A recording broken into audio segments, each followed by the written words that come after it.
Stop, turn around, it's a trap. 22 motorcycles. One girl, no shoes, no weapon, no backup. She ran directly into the path of the most feared motorcycle club in America, arms spread, wide voice breaking, and screamed at the top of her lungs. They could have run her over. They almost did.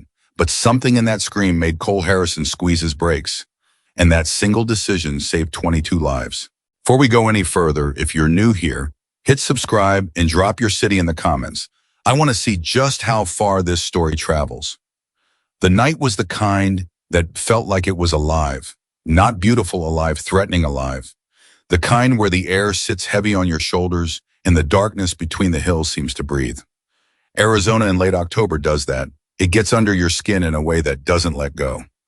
Cole Harrison had ridden through worse. 52 years old, gray beard, down to his chest, leather jacket, worn soft as skin from 23 years of hard use. Cole had seen every kind of night this country could throw at a man. He'd ridden through floods, through blizzards, through a stretch in Nevada where the temperature hit 114 degrees and two of his riders nearly passed out on their bikes. He'd navigated ambushes in rival territory, outrode law enforcement on back roads through Texas, and once 11 years ago talked a crazed trucker out of running his crew off a bridge in rural Tennessee. Cole Harrison didn't panic. It wasn't arrogance. It wasn't recklessness. It was something deeper than both, a kind of hard-earned stillness that comes from surviving enough situations where panic would have killed you. When danger appeared, Cole got quieter. His eyes got narrower, and his mind got faster. Which is why when his headlight hit the shape in the road ahead, he didn't swerve. He didn't freeze. He squeezed the brakes with steady hands and brought his bike to a stop with about 12 feet to spare. But the 21 riders behind him, they weren't ready. The chain reaction was ugly and immediate. Brakes screaming against asphalt. The deep bass thunder of engines choking into sudden deceleration. Someone clipped someone else's rear wheel and went sideways, only keeping the bike upright by dragging a boot against the road hard enough to shred the leather to nothing. Curses erupted in the darkness, raw, furious, the kind of language that comes from pure adrenaline and genuine terror. 3 bikes stopped inches from each other. One rider, a man called Tracker, who'd been riding since before some of these men were born, came to a stop so hard that his front wheel actually left the pavement for a half second before settling. And in the center of all of it, caught in the wash of 22 sets of headlights, stood a girl. She was maybe 19. Maybe younger. It was hard to tell because the street had aged her in the way it ages everyone it takes in. Blonde hair unwashed and tangled, hanging past her shoulders. Bare feet on asphalt that still held the heat of the day. A jacket that had been torn at the left shoulder and repaired badly with what looked like electrical tape. Jeans that had been cut at the knees not for fashion, but because the fabric had simply given out. Her eyes were wide and her chest was heaving, and her arms were still spread out to the sides, both palms facing the motorcycles like she was trying to stop 22 tons of steel and chrome through sheer will. She was shaking, not with weakness, with effort. The kind of shaking that comes from running hard and being terrified and forcing yourself to stand still anyway. Cole Harrison stared at her. She stared back. And then she said it again, quieter this time because she could see they'd stopped. But no less urgent, no less desperate. "Turn around," she said. "Please, you have to turn around. There are men up there waiting for you." The silence that followed lasted maybe 3 seconds. Then every single one of the 21 riders started talking at once. "What is this? Who is she? Get her out of the road. Is this a setup? Cole, what do we do? She's bait. She has to be bait. Move her." Cole raised his left fist without looking back and the voices cut off. That was a gesture every one of them knew from years of riding together. It meant be quiet, it meant I'm thinking, it meant trust me, and don't do anything stupid for the next 60 seconds. He swung his leg off his bike and stood up to his full height, which wasn't remarkable on its own. Cole was 6 feet even, not especially large by Hell's Angel standards, but the way he moved made him larger than he was. It was the deliberateness of it. Every step he took toward that girl was measured and controlled, and his eyes never left hers for a single moment. He stopped 4 feet away from her. She didn't step back. That was the first thing that surprised him. Most people, when a man, Cole's size, walks toward them with that expression on his face, find reasons to create distance. It's not a conscious choice. It's animal instinct. But this girl held her ground even though her hands were shaking and her jaw was clenched so tight he could see the muscles working in her cheeks. She was scared, genuinely scared, but she was more scared of what was ahead of them than she was of him. Cole had been reading people for decades. He knew the difference between performed fear and real fear. He knew the difference between someone acting a part and someone whose body was flooded with genuine adrenaline. He knew the difference between a liar and someone telling the truth under conditions that made the truth almost unbearable to say. She wasn't acting. "Talk to me," he said. His voice was low. Not gentle exactly, but controlled, the kind of voice that leaves space for someone to answer without feeling ambushed. She swallowed. Her throat moved visibly. Then she started talking. "I've been sleeping under the Route 89 overpass for about 2 weeks, she said. Her voice was steadier than he expected, raw but steady. "The ground's soft there and it's sheltered and most people don't bother me. I can walk up the ridge on the east side in about 40 minutes, and there's a spot where you can see both directions of the highway. I go up there sometimes just to watch, to know what's happening. You understand, when you're alone, you want to know what's happening." Cole said nothing, just watched her. "I went up there this afternoon," she continued, "around 4 o'clock, and I saw men on the ridge, not hikers, not campers. The way they were moving low, spread out, staying in cover. I knew what they were doing. I've seen it before. Not like this, but similar enough that I knew." "Knew what?" Cole asked. "They were setting an ambush," she said flatly. "They had weapons. They had cover positions on both sides of the mountain pass. And they had a metal barrier, something long and heavy, that they were going to pull across the road. I couldn't see it clearly in the light, but you could hear the chain, the rattle of it. They dragged it up there and they buried the ends behind the guardrail. They're going to pull it up when they hear you coming." Cole studied her face. Not one flicker of performance. Not one microsecond of hesitation that felt like someone retrieving a rehearsed line. He turned his head slightly and looked at the road ahead. It curved left into darkness. The mountain pass was maybe 2 miles up. "How many?" he said. "That I could count 8, she said. "But there could be more I didn't see. Armed rifles. And at least one man had something larger. I don't know guns well enough to name it, but it was on a tripod." He turned back to look at her. "Why are you telling me this?" The question landed in the air between them, like something heavy being set down on a table. Because it was the real question, the only question that mattered. She had nothing to gain from this. Whatever happened to the Hells Angels on that road tonight was not her problem. She was a teenage girl sleeping under an overpass on the edge of nowhere. She could have stayed quiet. She could have stayed hidden. She could have watched whatever happened from the ridge and moved on tomorrow, the way people who live on the street have to keep moving on. She had every reason to say nothing. And yet, here she was, in the middle of the highway, barefoot, screaming at 22 motorcycles. She looked at him for a long moment before she answered.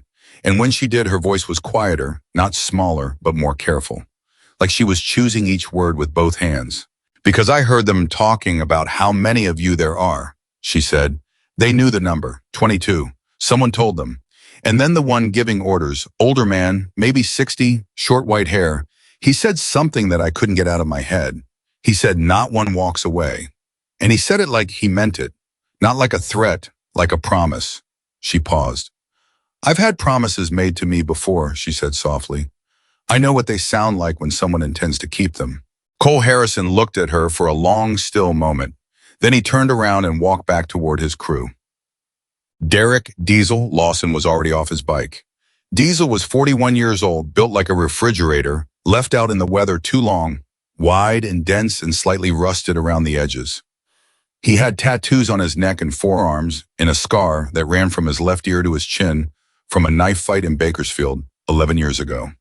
He was the kind of man who operated on instinct and volume, and right now both were running at maximum. "Coltering," he said, stepping forward the moment Cole was within range. "That girl is bait. She has to be bait. Nobody who lives on the street is going to come running out in front of our bikes to warn us about anything. Nobody does that. That's not how it works. Let him finish." Diesel. That was Trace, one of Cole's oldest riders, a thin, quiet man in his late 40s who rarely spoke but was almost always right. Diesel's jaw tightened, but he waited. Cole said, "She's either genuine or she's the best paid actress in the state of Arizona, who's also willing to go barefoot on a desert highway after dark. And if she's genuine, then there are armed men waiting in the mountain pass with a chain barrier across the road. A chain barrier. Diesel repeated, his voice taking on the flat tone of someone who's heard something they know is serious, but don't want to admit is serious. To take us off our bikes at speed, Cole said simply. In the dark, with riflemen on both sides. The silence that followed was different from the earlier silence. This one had weight to it, because every man there could picture it. They'd all been riding long enough to know what a chain or cable strung across a road did to a motorcycle at 50 miles an hour. The physics were simple and catastrophic. The bike stops. The rider doesn't. She could still be bait, said a rider called Mako, younger than most, sharp and usually cool-headed. Think about it. Someone who knows we'd be suspicious of any normal warning, so they use someone we'd never expect. Someone unthreatening, someone we'd want to believe. She knew the number, Cole said. That stopped Mako cold. She knew there were 22 of us, Cole continued. Not a bunch, not a lot. 22. That number wasn't announced. It wasn't posted anywhere. If she's bait, she was briefed. Which means whoever's up there briefed a homeless 19-year-old girl on classified club information. And if they trusted her with that, they expected her to go silent, not run into the road screaming. There was a pause while that logic worked its way through the group. Diesel crossed his arms. So what do? We send 3 people up the ridge on foot, Cole said. No lights, no engines, quiet as possible. They verify what she's saying. We wait. And if she's right, Cole looked at him steadily, then we figure out what we're going to do about it. Diesel stared at him for another moment. Then he uncrossed his arms. Who goes up the ridge? You, Trace, and Mako, Cole said. You're the 3 I trust to go in quiet and come back with accurate information, not assumptions, information. Diesel didn't argue. That might have been the most surprising thing about him. The man who argued about everything instinctively by reflex by nature would always stop arguing when Cole put it in terms of competence. Tell Diesel he was wrong and he'd push back for an hour. Tell Diesel he was the most qualified man in the room and he'd do whatever needed doing. Cole watched the 3 of them disappear into the darkness on the east side of the highway. Then he turned around. The girl was still standing in the road. He walked back to her. Well, what's your name? He said. She seemed mildly surprised that he was asking, like she'd prepared herself for a much harder conversation. Emily, she said. Emily Carter. How long have you been on the road, Emily Carter? She thought about it for a moment, like the question required actual calculation. Since I was 16, so 3 years, almost. Cole looked at her for a moment. You have family anywhere? Her expression didn't change, but something behind her eyes shifted, not quite pain, but the place where pain has been so long, it's worn the surface smooth. No, she said simply, and the way she said it left no room for follow-up. Cole nodded once. He didn't push. You hungry? She blinked. Of all the things he could have said, that was clearly not what she was expecting. Hungry, he said again. When did you last eat? She had to think about that too, which told Cole everything he needed to know. I'll take that as a yes, he said. He turned and signaled to a rider named Dutch, a heavy-set man in his mid-50s who had, as long as anyone could remember, carried an inexplicable amount of food in his saddlebags. Dutch disappeared for a moment and returned with a sealed container and a bottle of water. Cole took them and held them out to Emily. She looked at them, then at him, then at them again. Take the food, Cole said. Not unkindly, she took it. He watched her open it with hands that were steadier than they had any right to be for someone who'd been through what she'd been through in the last hour alone. She ate without rushing, which told him she had discipline. She ate without shame, which told him she'd made peace with where she was, at least on the surface. And she kept her eyes up the whole time, watching the road, watching the hills, watching for movement. She was always watching for movement. He made a mental note of that. 22 minutes passed. Cole knew because he checked his watch 3 times. He was not by nature a waiting man. Waiting required a particular kind of faith that the people you'd sent out would come back with something useful, faith that the silence around you meant nothing was happening. Yet faith that time was not actively running out while you stood still. Cole had learned to fake that faith because the alternative was to act without information, and acting without information got men killed. Emily had finished the food. She was sitting cross-legged on the center line of the highway, which Cole supposed was no more dangerous than anything else about her current situation. And she was watching the Western Ridge with a stillness that he found honestly remarkable for someone her age. You said you've seen things like this before, Cole said. He was standing about 6 feet away, arms crossed, facing the same direction she was. An ambush. You said similar enough that you recognized it. She didn't look at him. A couple years ago, outside Flagstaff, there were two men who found out another man, a supply driver, I think, had been skimming money from someone important. I was camped in a drainage ditch about 50 yards from where they set up to wait for his truck. I didn't understand all of it at the time, but I understood the shape of it, the way people spread out and went still and stopped talking, the way they faced a road and waited. What happened to the supply driver? Cole said. A pause. He didn't see it coming, she said quietly. Cole said nothing for a moment. Then, that's why you came out into the road. She turned and looked at him then, directly, unafraid. He drove right past where I was hiding, she said, and I didn't say anything, because I was scared and I thought it wasn't my business, and I told myself there was nothing I could do anyway. She paused. I've thought about it every single day since. Cole looked at her. She looked back. So tonight, she said, I decided I wasn't going to do that again, whatever happened to me. Cole Harrison had been a lot of things in his life. He'd been a fighter and a leader, and in moments he wasn't particularly proud of something close to a tyrant. He'd earned his position through 52 years of being harder and smarter and more stubborn than everyone around him. He wasn't a sentimental man. He wasn't given to being moved by things. But something in what this girl had just said, the simplicity of it, the weight of it, the absolute human cost that was threaded through it, moved him in a way he hadn't expected. He didn't show it. He never showed things like that. But he heard it, all of it, and he filed it somewhere inside himself that didn't get used very often. Diesel's voice crackled out of the darkness on the east side of the road before the man himself appeared. Cole. One word, flat, and heavy with the specific gravity of someone who did not want to be reporting what he was about to report. Diesel came out of the dark at a jog, Trace and Mako behind him. All three were moving with the kind of controlled urgency that Cole had seen before and never liked seeing the body language of men who'd seen something real and were working hard to manage their reaction to it. Diesel stopped in front of him. She's right, he said. Just that, 3 words, but the way he said them with a kind of baffled flatness, like a man who'd gone to disprove something and failed, carried more weight than any detailed report could have. Tell me, Cole said. 8 men that we counted could be more further in, positioned at intervals on both sides of the pass. Decent cover, they know what they're doing. And the barrier? Diesel stopped for half a second. It's a logging chain, Cole, heavy gauge, strung about 3 feet off the ground between 2 posts set in the guardrail footings. You'd hit it at chest height. The air in Cole's chest tightened. At 50 miles an hour, at chest height. He did not let himself think about the specific outcome of that for more than a fraction of a second. He had work to do. Tripod, he said. Mako spotted it, Diesel said. West side elevated position, clear line to the whole road. Cole nodded once. Then he turned and looked at Emily Carter, who was standing quietly a few steps away and had clearly heard every word. You were right, he said. She didn't say I told you so. She didn't look triumphant. She just looked serious and said, what are you going to do? We're going to deal with it, Cole said. She was quiet for a moment, and then she said in a voice that was measured and careful, like she knew she was about to say something that might be unwelcome. There's something else I need to tell you.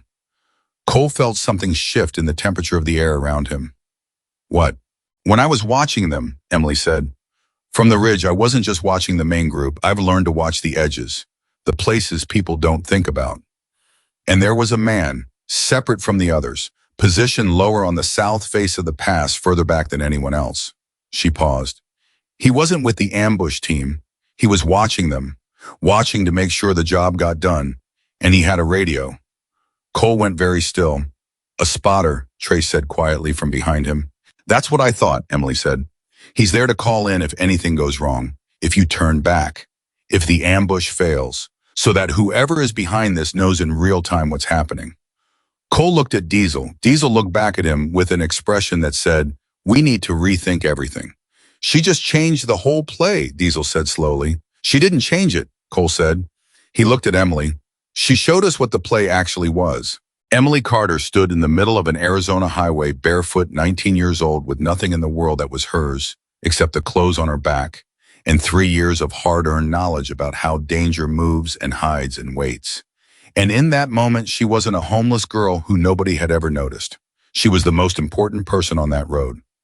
Cole Harrison turned to face his crew, 21 riders watching him in the combined light of their headlights. "Here's what we're going to do," he said, and the night, which had been holding its breath, began to decide what kind of story it was going to be. Cole Harrison didn't waste time. The moment the words left his mouth, "Here's what we're going to do," every man in that crew leaned forward, not physically, but in the way that experienced men lean into a decision. The kind of lean that says, "We're with you, tell us." Cole looked at Diesel first. "You, Trace, and Mako go back up the East Ridge. Same route. Quieter this time. I want you on the north side of the main group flanking position. You wait for my signal." "What's the signal?" Diesel said. "You'll know it," Cole said. Diesel opened his mouth, closed it, nodded, because in 20 years of riding with Cole Harrison, that answer had always been accurate. You always knew it when it came. Cole turned to a compact, wiry man named Santos, who was leaning against his bike with his arms crossed and the focused stillness of someone doing math in his head. Santos was 44, former Army, 2 tours in Iraq, and the most tactically fluent person in the club. Cole trusted his own instincts above everything, but he trusted Santos's spatial reasoning almost as much. "Santos, the spotter on the south face. I need him neutralized before anything else happens. Not injured, not spooked, neutralized, phone gone, radio gone out of the game completely. Can you do that quietly?" Santos didn't hesitate. "Give me 12 minutes and someone who knows the south approach. Take Dutch." Dutch looked up from his saddlebag with an expression of mild surprise. Dutch was not typically a stealth operation kind of man. He was large and deliberate, intended to breathe loudly. But he knew the geography of these passes better than anyone he'd ridden through here dozens of times, and had the habit of memorizing terrain the way other people memorize song lyrics. "Dutch knows the south face," Santos said, already reassessing. "Yeah, okay, Dutch and me." Dutch kept his saddlebag closed. "I'm not as quiet as I used to be," he said flatly. "Nobody is," Santos said. "Doesn't matter. I'll be quiet enough for both of us. You just get me to the south face without us going off a ledge." Dutch considered this for a moment. "Fair enough." Cole looked at the remaining 16 riders. "The rest of you stay with the bikes, engines off, not a sound. If someone comes down this road from either direction, you are not here. You understand you are not here." 16 men understood. Cole turned back to Emily. She had been watching all of this with those steady eyes that had already seen more than they should have for someone her age. He could see her processing it, not with fear, but with the calibrated attention of someone who had learned to read situations fast because slow reading got you hurt. "You're going to stay here," he told her. She looked at him. "I can help." "You already helped," he said.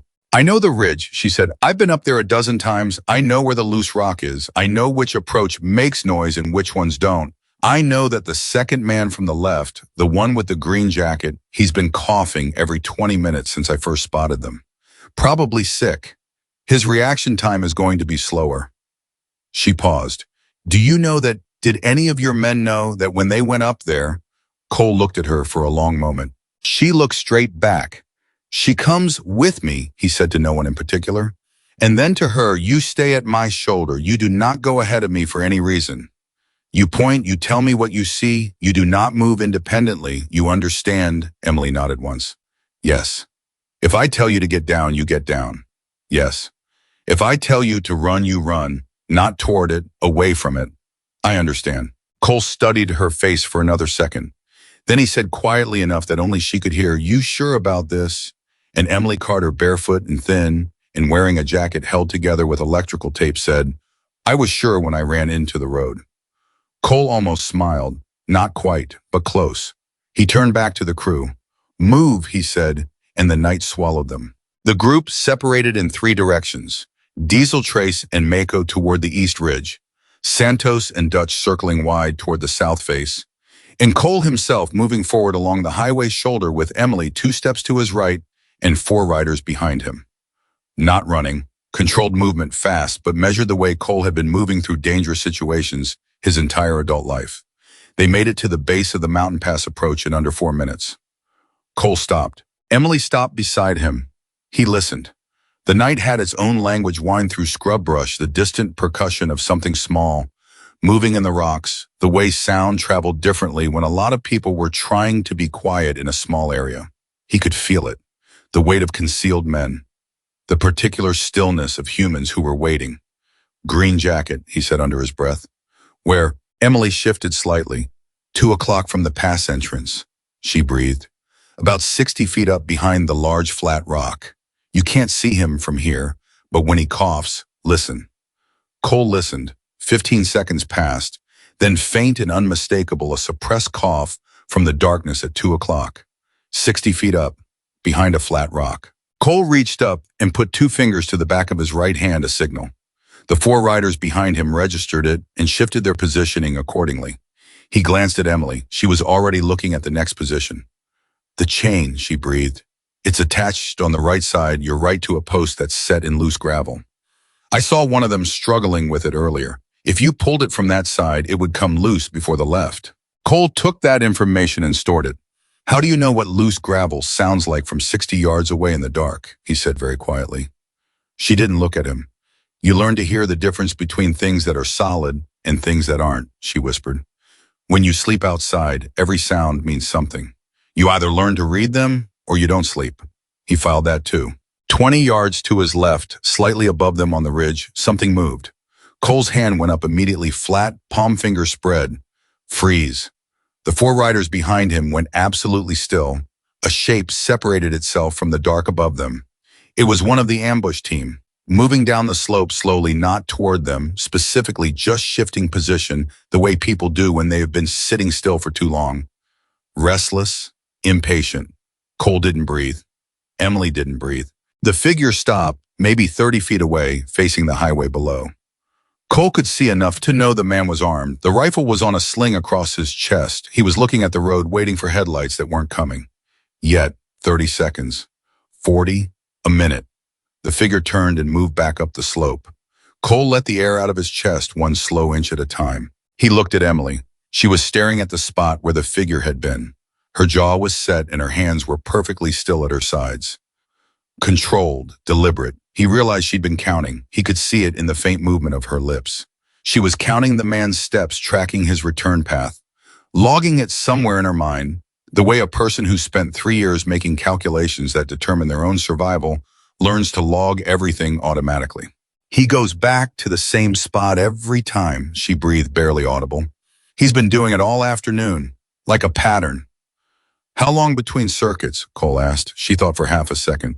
About 8 minutes. Cole checked his watch, subtracted the time they'd been standing here, did the math. We've got 5 minutes before he comes back down. She nodded. He turned and looked at his 4 riders and gave them a quick sequence of hand signals. 1 moved left, 2 moved right, 1 stayed at Cole's back, and Cole started forward. What happened in the next 9 minutes was the kind of thing that doesn't translate well into clean description, because it was never clean. It was fast, and it was loud in places, and it was absolutely silent in others, and it moved with the specific terrible momentum of a plan that has accounted for as many variables as possible, which means it still encountered variables it hadn't accounted for, and the men involved had to adapt in real time. The first real crack in the plan came from the left. One of Cole's riders, a man called Bishop, made contact with an ambush member 30 seconds earlier than expected. The sounds that followed were brief and violent, and ended with Bishop's voice coming through the dark, clear. 1 word, but it had cut through the silence like a blade, and now every man in that pass knew that something had changed. The ambush team started moving, and that was when Cole's radio clicked twice in his ear. Santos. 2 clicks meant done. The spotter was neutralized. Cole exhaled, 1 less variable, but the pass was live now. The ambush team was no longer waiting patiently. They were reacting, repositioning, and at least 2 of them were moving toward the chain barrier, probably to trigger the trap early, to take some kind of action even without motorcycles to catch. Cole moved faster. He came around the base of a rock formation with 1 rider at his back and found himself directly in front of 2 men who had clearly not expected anyone to be approaching from that angle. One of them raised his weapon. Cole was faster. The confrontation lasted under 4 seconds. Cole was not a young man, but he was a man who had been in enough physical situations to have learned something that young fighters rarely understand: efficiency. Not power, not aggression, efficiency. The minimum amount of force applied to exactly the right point at exactly the right moment. When it was over, both men were on the ground and Cole was already moving again. Behind him, the rider at his back said, "Cole." "I know," Cole said without turning. He'd heard it too. Movement East Ridge. Diesel's team was making contact. The next 4 minutes were controlled chaos. Cole's years of experience were the only thing keeping it from becoming uncontrolled chaos. He moved through that pass the way water moves through rock, finding the path of least resistance, adjusting constantly, always forward. His voice cut through the noise whenever he needed it, to giving commands that were short and immediate and designed to be followed without deliberation. And all the while, 2 steps back and 1 to the right, Emily Carter moved with him. She had said she wouldn't go ahead of him. She kept that promise. But she was doing something else, something Cole noticed in fragments during the moments when he had half a second to notice anything. She was watching the seas, the edges, the places he was too focused on the immediate threat to watch. And twice in 4 minutes, she put her hand on his left arm and said one word that stopped him from walking into something he hadn't seen. The first time she said, "Wait," he stopped. A man came around a rock formation from the left, from exactly the angle Cole would have been walking into if he'd taken one more step. Cole dealt with it. He kept moving. 3 minutes later, she said, "Left." Just that, one word. He went right instead. The man who had been crouching in the shadow on the left had a clear shot at the space Cole would have occupied. Cole dealt with that too. When the noise finally died down, and it did die down the way those things always eventually do, like a storm that runs out of weather, Cole Harrison stood in the mountain pass with his chest heaving and his hands steady, and 7 ambush members subdued, and one, the one with the green jacket and the cough who had slipped away in the confusion. Diesel's voice came from above. "East side clear." Santos's voice further away. "South clear. Spotter's radio is in pieces." Cole looked around him. Then he looked at Emily. She was standing with her back against a rock face, breathing hard, watching the pass entrance with the same focused attention she'd had on the highway. Like she was still counting, still logging. Her feet were bleeding. She'd been barefoot through the entire thing, running on rock and gravel in the dark, and she hadn't said a word about it. Cole looked down at her feet and then back up at her face. She met his eyes, and he could tell from her expression that she knew what he was looking at and was not going to mention it. "You're bleeding," he said. "I'm fine," she said. Automatic.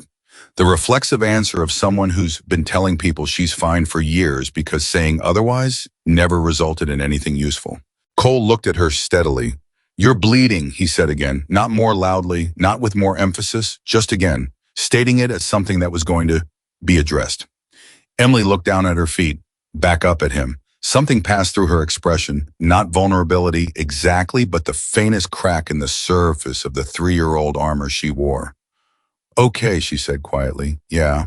Cole turned to Dutch, who had materialized out of the dark, looking entirely too calm for a man who'd just been part of a covert operation to neutralize a spotter on a mountain pass. "Dutch." "Already on it," Dutch said, and produced a first aid kit from somewhere on his person, with the ease of a man who is always inexplicably prepared for exactly this situation. Cole almost said something, decided against it. He had bigger things to think about. He moved to where 2 of the subdued ambush members were sitting, wrists secured, positioned against the rock face, and crouched in front of them.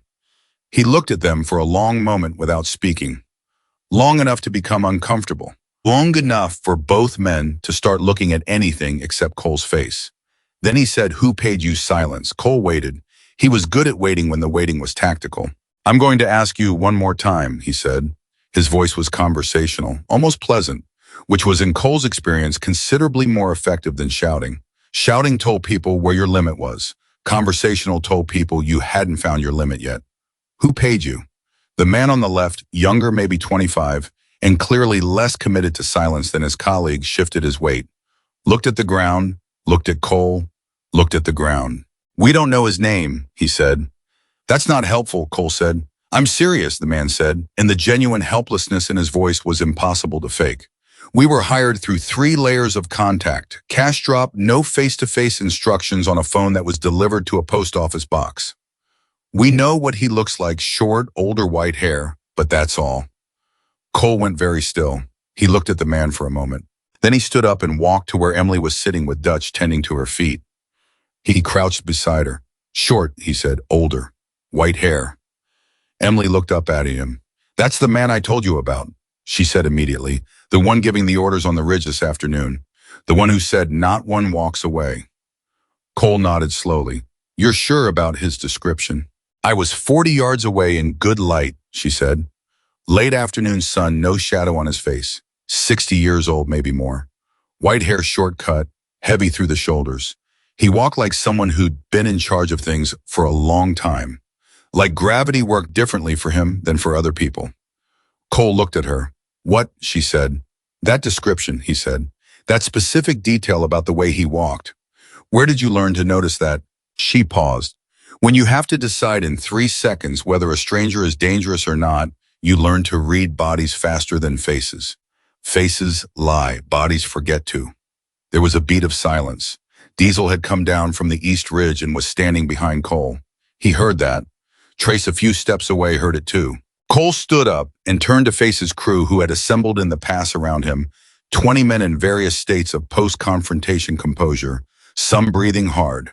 One favoring his left side where he'd taken an elbow during the confusion, all of them watching Cole with the same expectant attention they always gave him when something important was about to be said. Cole looked at them. Somebody planned this, he said. Not recently. This took time and money and information. Somebody knew our route. Somebody knew our number. Somebody hired professionals. He glanced back at the men against the rock wall, through enough layers of cover that the professionals themselves don't know who hired them. That's not a grudge fight. That's not somebody's cousin who's angry about something. That's an operation. The words settled over the group. Operation, with all of its implications. Which means, Cole continued, that whoever is behind this, whoever this white-haired man is, he's not done. He found out where we were going tonight, which means he has access to information about us, which means this isn't over. Mako said Victor Merrick. The name fell into the silence like a stone into still water. Ripples immediately. Several of the older riders reacted not dramatically, but in the way men react to something they've been half expecting to hear. A slight straightening, a shifting of weight, the specific quality of attention that follows the naming of something that's been present in the room without being named. Cole turned to look at Mako. Mako was young, 29, the youngest senior member in the club, but he'd done his homework over the years. He knew the history. Victor Merrick, he said again, meeting Cole's gaze. It fits. White hair, heavy build, old military bearing. He's been out of contact for almost 3 years. Everyone assumed he had either died or gone underground. But the timeline fits. 3 years is long enough to plan something like this. Long enough to rebuild resources.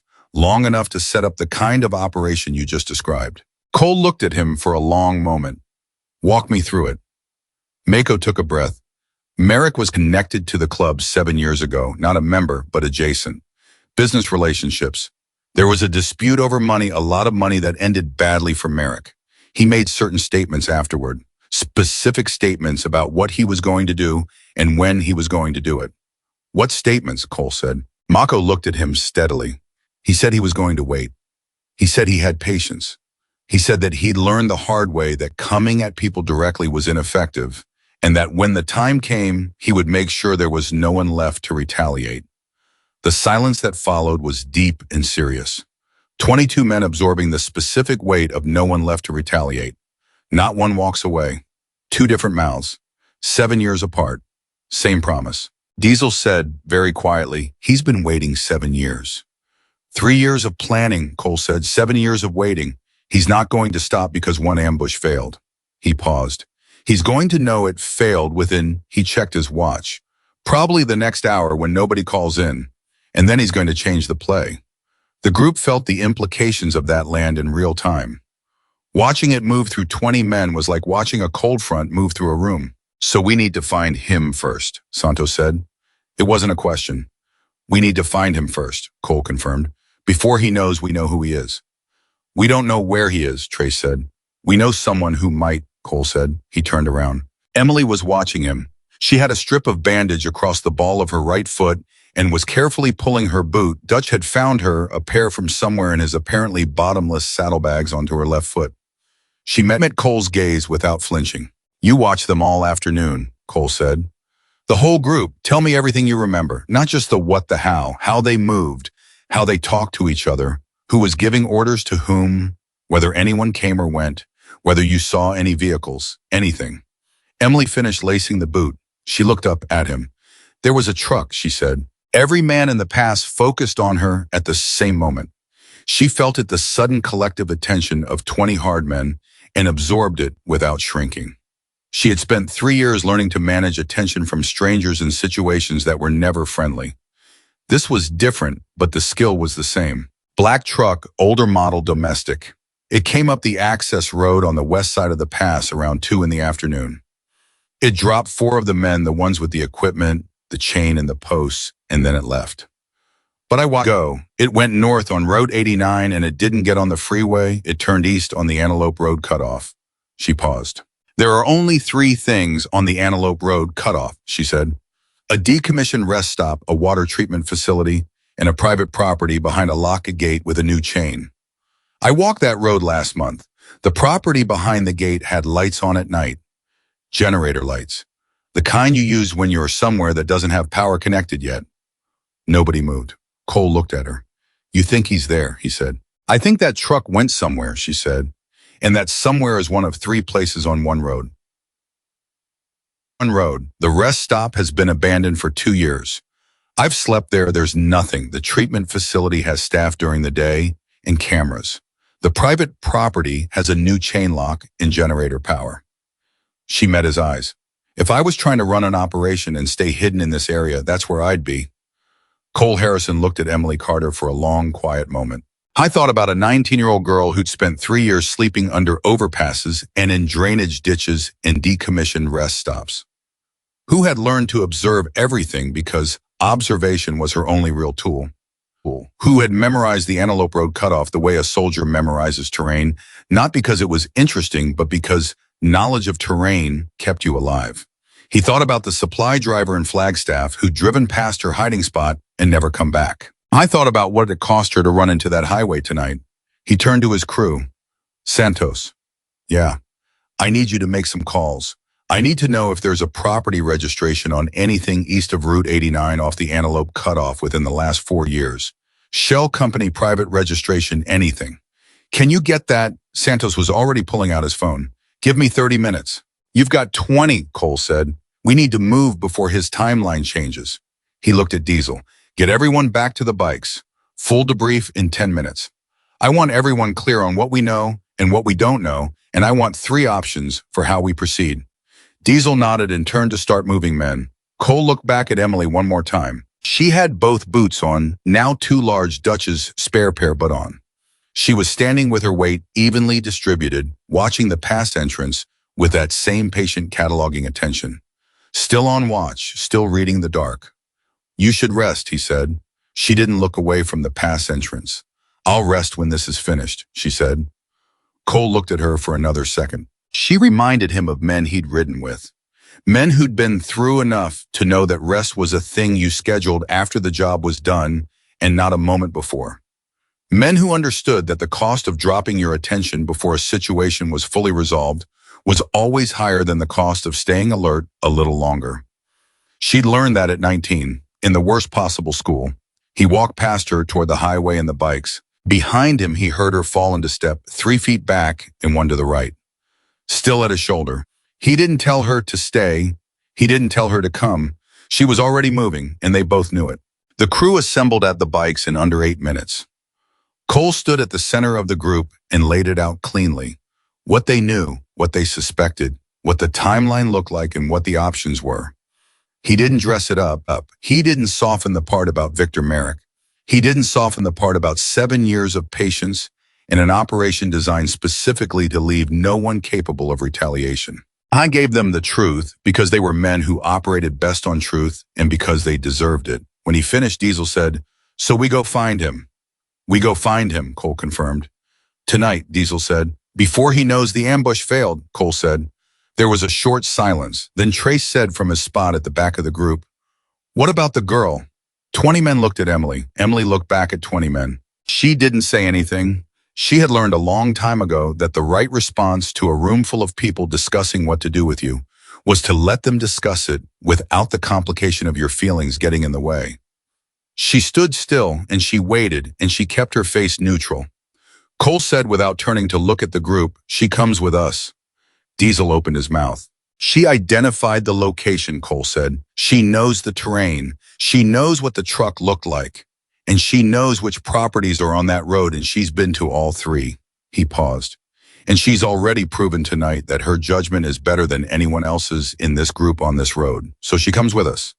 Diesel closed his mouth. After a moment, he said, "She rides with who?" Cole walked to his bike. He looked at it for a moment. Then he looked at Emily. "You ever been on a motorcycle?" She thought about it. "Once, when I was 12. "Then you've been on a motorcycle," he said. "You ride with me." He swung his leg over and settled into the saddle and kicked the engine to life. The sound of it rolled through the dark like something being woken up. Emily Carter stood next to the bike for a moment. She looked at the seat behind Cole. She looked at the road ahead. She looked at the dark pass behind them with its subdued men and its dismantled chain barrier and its scattered ambush positions that had been meant to kill 22 people. Then she climbed on. Cole felt her settle her weight behind him. Not grabbing frantically the way first-timers usually did. Careful, deliberate, finding her balance. "Hold on," he said. "I know," she said. The engine note deepened, and the 22 motorcycles that had been meant to die in this pass tonight turned toward the Antelope Road cutoff instead. The Antelope Road cutoff was 12 minutes from the pass at normal speed. Cole ran it in 8. Not reckless controlled. There's a difference, and every man in that crew understood it. Controlled fast means everyone is together, everyone is thinking, nobody is outrunning the plan.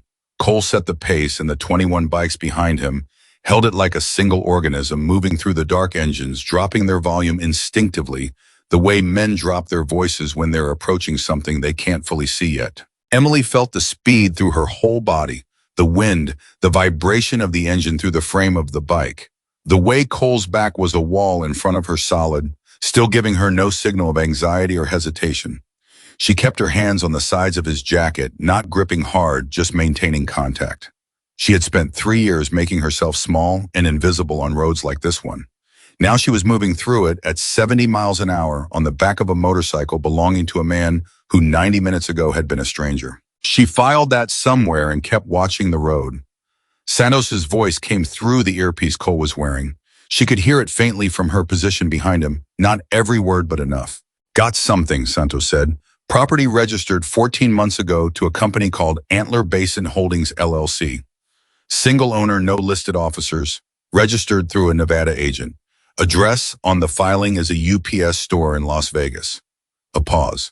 "But the county assessor's office has a note on it, electrical permit, pulled 6 months ago for a residential structure. Generator hookup. And another pause longer this time, the kind that always meant the next thing was significant. "The property was purchased from an estate. Previous owner died 3 years ago." Cole said, "Name on the estate." "Gerald Merrick," Santos said. "Victor Merrick's older brother." The bike didn't waver. Cole didn't change speed. But Emily felt something shift in the set of his shoulders, a barely perceptible tightening. She'd been reading bodies her entire adult life, and she read that one clearly. He'd been expecting it, and it still landed. "His brother's property," Cole said. Flat, not a question. "His dead brother's property," Santos confirmed. "Transferred to an LLC with no traceable human owner. Victor Merrick essentially hid inside his dead brother's estate, and nobody thought to look because the brother died before Merrick disappeared." Diesel's voice cut in on the radio. "That's patient." "That's more than patient," Trace said quietly. "That's calculated." Cole said nothing. He was thinking. Emily could feel it, the quality of silence that comes from a mind that's running very fast and very efficiently and doesn't have bandwidth for speech right now. She said quietly enough that only he could hear her. "He planned the ambush from there." "Yes," Cole said, "which means there might be more people at the property," she said. "Not just Merrick." "Yes," Cole said again. "And if the spotter had a radio—" "The spotter's radio is in pieces," Cole said. "Santos handled it before the spotter could transmit anything." "But the men at the pass," Emily said carefully, "the ones who got away, The man with the green jacket? He could have called in. Cole was silent for 2 seconds. Then he clicked the radio. Santos. Already thinking about it, Santos said immediately. The green jacket, if he had a phone and called Merrick directly, Merrick knows the ambush failed. If he had a dedicated radio on the same net as the spotter, it's possible Santos's action took that down too. We don't know which. A pause. We have to assume the worst, Cole said. Which means Merrick might be waiting for us, Diesel said. The word went through the radio like a current. Might be waiting. The ambush had failed, and now the man who built it, the man with 7 years of patience and 3 years of planning, might already know they were coming. Cole made a decision in approximately 4 seconds. Emily could feel the moment of it, the way his posture resolved from processing into certainty. We change approach, he said. Santos Trace take 5 men and come in from the east side of the property. There's a fire access road that runs parallel to the Antelope Cutoff about a quarter-mile north. Dutch will know it. Dutch's voice confirmed it. I know it. Diesel, you take 4 men and hold the main road. Nobody leaves that property by vehicle. You see a black truck moving, you stop it. Understood, Diesel said. The rest of you come with me, Cole said. Front approach, straight in. Mako said, we're going straight at the front gate. He's expecting us to be cautious, Cole said. He's spent 7 years thinking about how we think. He knows how we move, how we plan, how we respond to threats. He built an ambush designed for exactly how we operate. He paused. So we do the one thing he didn't plan for. Which is what, Mako asked. We go straight at him, Cole said. Fast, no hesitation, before he has time to reset. There was a short silence on the radio. Then Diesel said with a grudging admiration in his voice that he would never have acknowledged directly, that's either brilliant or insane. Usually both, Cole said, and for the first time since the highway, there was something in his voice that was almost a kind of dark humor. Emily tightened her grip slightly on his jacket, not fear, acknowledgement. He felt it. He didn't say anything. But he felt it. They came off the Antelope Cutoff onto an unmarked road that wasn't on any map Emily had ever seen printed, though she'd walked it herself, gravel under the tires. The bikes dropped to a lower speed, not cautious, just adjusted for the surface. Cole had killed his headlight, and the bikes behind him followed suit one by one, the way a line of lights goes out in a building when someone moves through it, hitting switches. 22 motorcycles in the near dark, running on engine sound, in the faint illumination of a moon that was giving them exactly as much as it chose to give. Emily kept her eyes forward. She could see the gate ahead, the new chain lock she'd noticed when she walked this road last month. The generator light she'd clocked from a distance. She could see it now, a warm yellow glow from beyond the fence line, the kind of light that says someone is inside and awake. Cole stopped the bike 40 yards from the gate. He held up his fist. The column behind him stopped. He sat for a moment, perfectly still. Then he said to Emily, and only Emily, is this the place? Not a question. He was checking his read against hers. She looked at the gate, the chain, the light beyond. She thought about the truck she'd watched pull away from the pass at 2 in the afternoon and head north and turn east. She thought about the way the man with the white hair had moved, gravity working differently, and the way a man who moves like that needs a certain kind of space around him. A property, a base, a place to wait. This is the place, she said. Cole swung off the bike. He turned to the 9 riders who had come in with him on the front approach and gave a rapid sequence of hand signals. 3 moved left to flank the gate on the outside. 3 moved right. Cole and 2 others, Bishop and a rider called Reno, would go through the gate directly. He looked at Emily. She was already off the bike. You stay at the gate, he said, outside the fence line. You watch the road behind us. If anything comes in from the cutoff that isn't one of our bikes, you get loud. You understand? She looked at him. I understand. He held her gaze for a second. I mean it, Emily, outside the fence. I heard you, she said. Then quietly, be careful with him. Men who wait 7 years for something have had a long time to think about what can go wrong. Cole looked at her. She looked back. He turned and walked toward the gate. Bishop had the chain off in under 40 seconds, not broken, just worked through with a tool from his jacket pocket. He was careful not to make it rattle. He set it down against the post with both hands. The gate swung inward on its own hinges, clearly recently oiled. Recently oiled gate, Emily noted from behind them. He maintains this. He comes and goes regularly. He's comfortable here. She stayed at the fence line as Cole had told her to.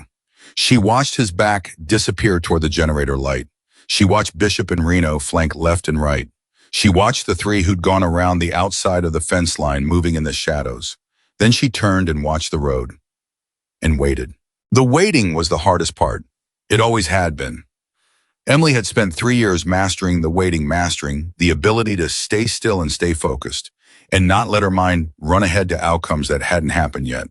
It was a skill that sounded simple and wasn't. Most people, when left alone in a dangerous situation with nothing to do but wait, started catastrophizing within 90 seconds, started imagining the worst case with enough specificity that their body responded to the imagined scenario as if it were real. Heart rate up, reasoning down. By the time something actually happened, they were already spent from the false alarm. Emily had learned to wait the way animals wait, calm, alert, present, not thinking about what might happen, observing what was happening. What was happening right now, the generator light beyond the fence. The faint sound of Cole and his riders moving through the property, not loud but present the way. Any group of large men moving at speed is present no matter how quiet they try to be. The road behind her empty. The cut-off road, nothing moving. She counted her own breathing. In for 4, out for 4, in for 4, out for 4. Then she heard the voice. It came from inside the property mill, older, very calm. Too calm, the calm of a man who had been expecting this exact moment and had decided at some point during the preparation that when it arrived he was not going to show anything. "Mr. Harrison," the voice said, "I wondered if you'd make it this far." Emily's whole body went still. She turned her head slightly, keeping her eyes on the road but angling her ears toward the property. She could hear Cole's voice respond lower, harder, to catch from her distance, but she could hear the quality of it. Controlled. Not surprised. Cole had expected this too. The older voice again. "You had help tonight. That wasn't part of my calculation." A pause. Cole's voice, and this time she caught the words clearly. "Your calculation was wrong about a lot of things." "Yes," the older voice said, simply, without defensiveness. The admission of a man who was being accurate rather than humble. "I can see that I underestimated the variable." Emily went cold. The variable. She understood immediately. He was talking about her. He didn't know what she was. He didn't know who she was. To him, she was a variable, something unplanned that had entered his equation and produced a result he hadn't anticipated. She heard Cole say, "Her name is Emily Carter." A pause. "Emily Carter," the older voice repeated like he was filing it. "How did she know?" "She saw you," Cole said. "This afternoon on the ridge. She watched everything. She remembered everything. And then she ran into the highway and stopped 22 motorcycles because she couldn't walk away." Silence from the older voice. A long silence. And then, "She must be remarkable."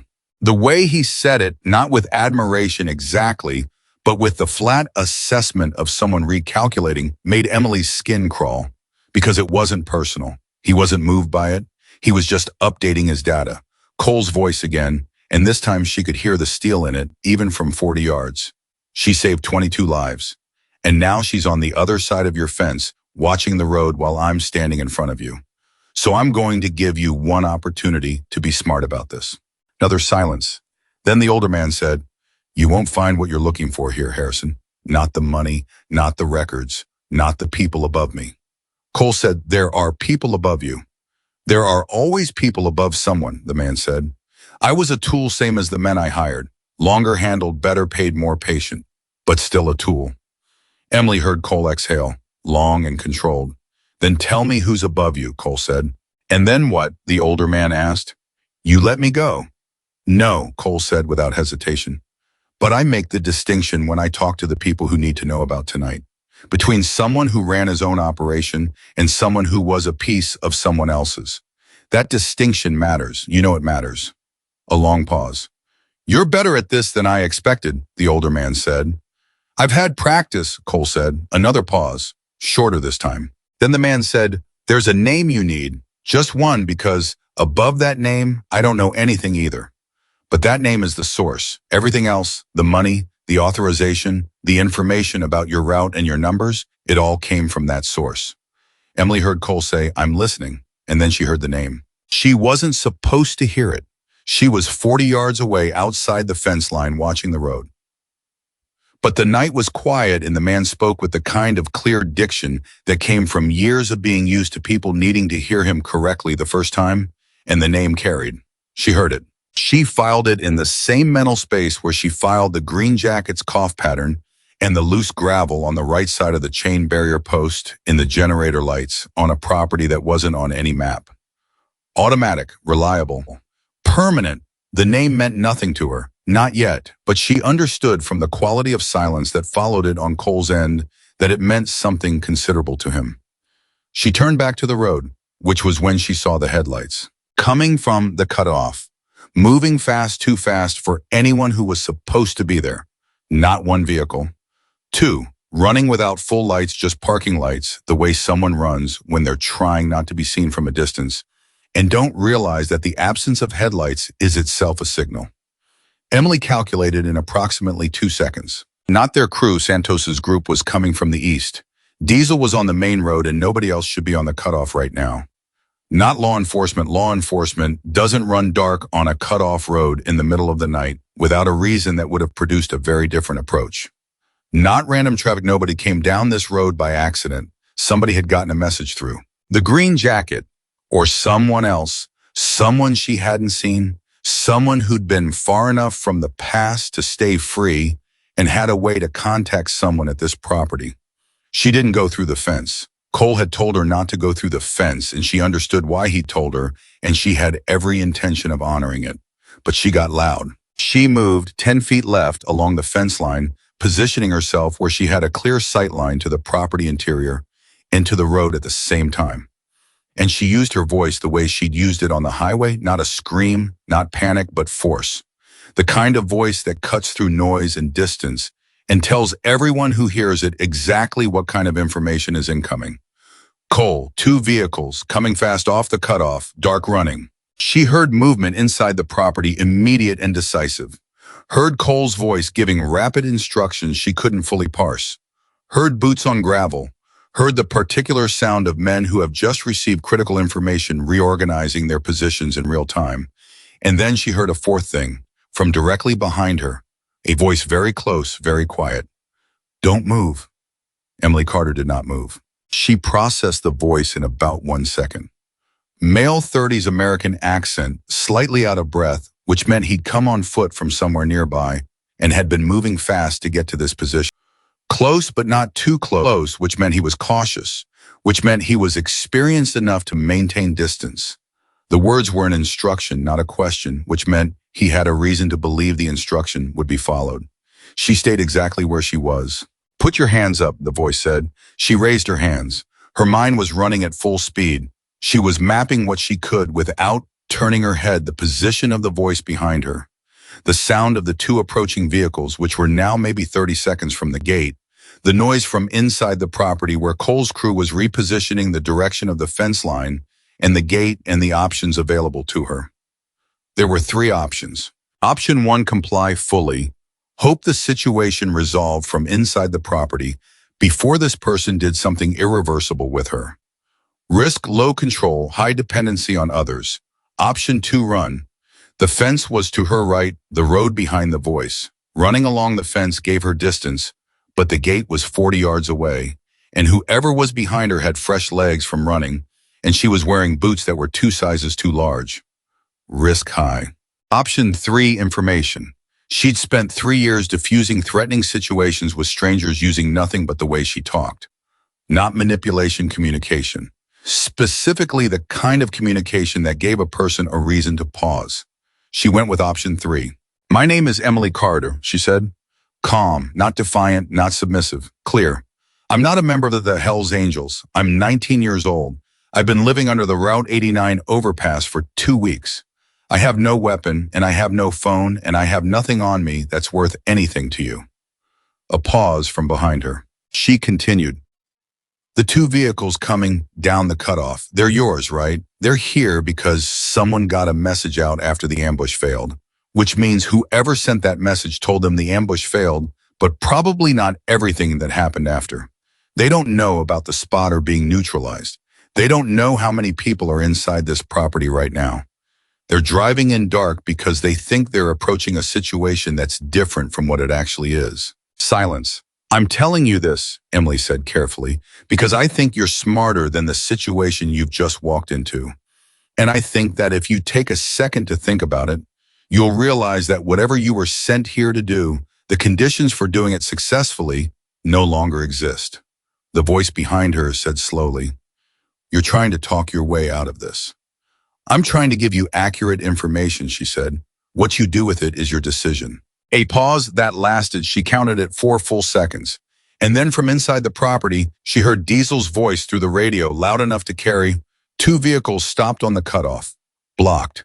6 individuals, 4 of them not making any decisions at the moment. The voice behind Emily went very quiet. She could feel the shift in the air, the recalculation happening in real time. The moment when someone who came to a situation with a plan realizes the plan has no ground to stand on anymore. "The people in those vehicles just found out the situation changed," Emily said, "which means the information you were working from is also out of date, which means," she kept her voice exactly level, "you're standing behind a 19-year-old girl on a dirt road and everyone around you is either on the ground or has their hands in the air.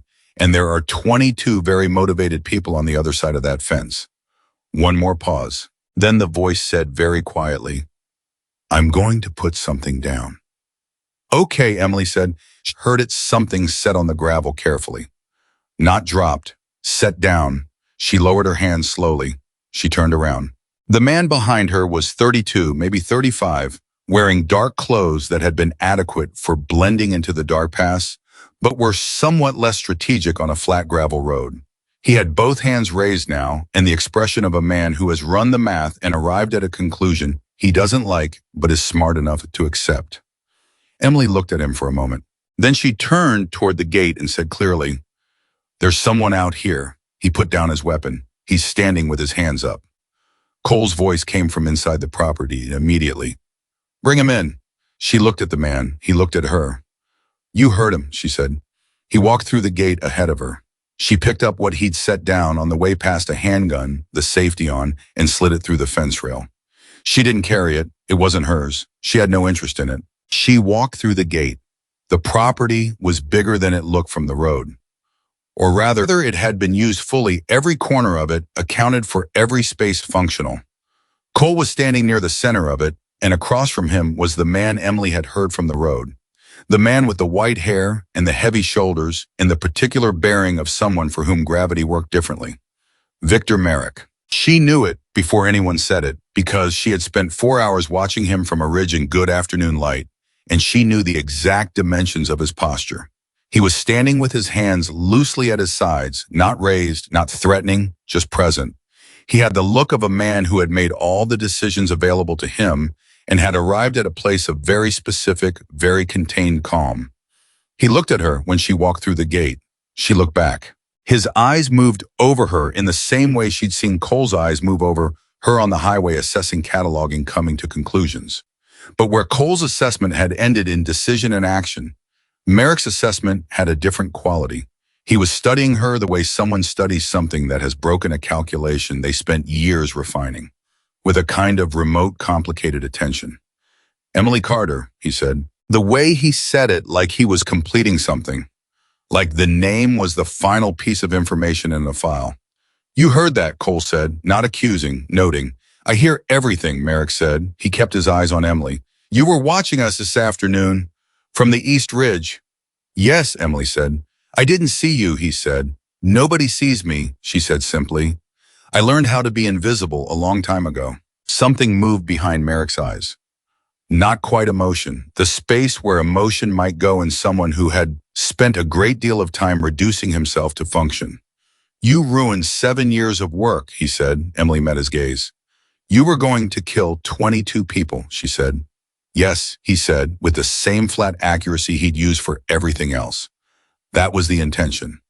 "Then I don't have anything to apologize for," she said.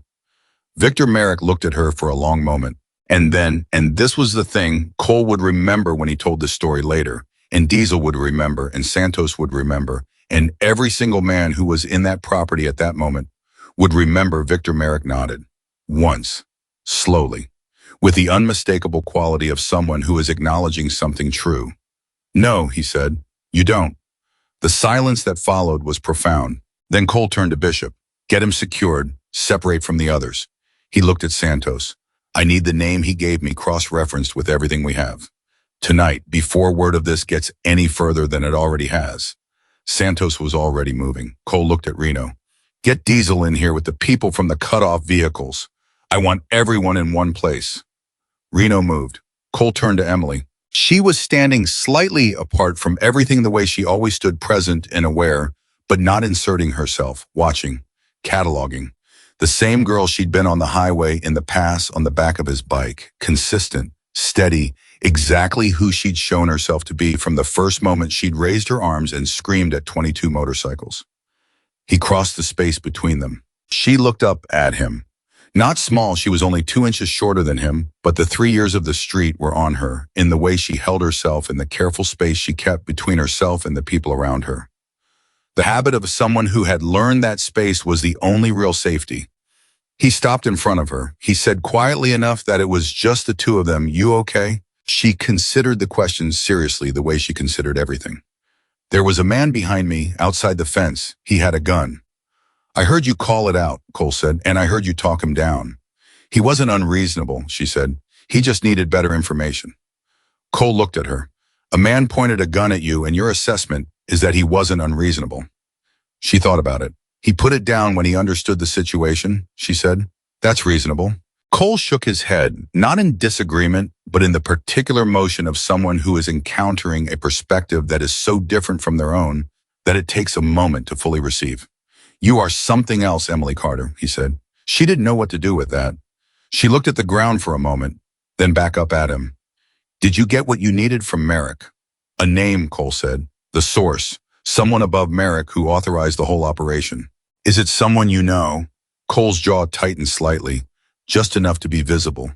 "Yes," he said. "It's someone I know." Emily looked at him carefully. She could see it, the weight of the name. The way it landed differently than Victor Merrick had landed, because Victor Merrick had been a theory confirmed, but this new name was something Cole hadn't anticipated, something that reached further than the ambush in the past, something with roots in a history she didn't know yet. She said, "Is it over?" Cole looked at her for a moment. "The night is over," he said. "Whatever comes next, that's a different thing." She nodded. That was an honest answer. She respected honest answers.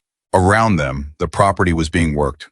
Men securing people, Santos on his phone moving fast through information, Diesel coordinating the group.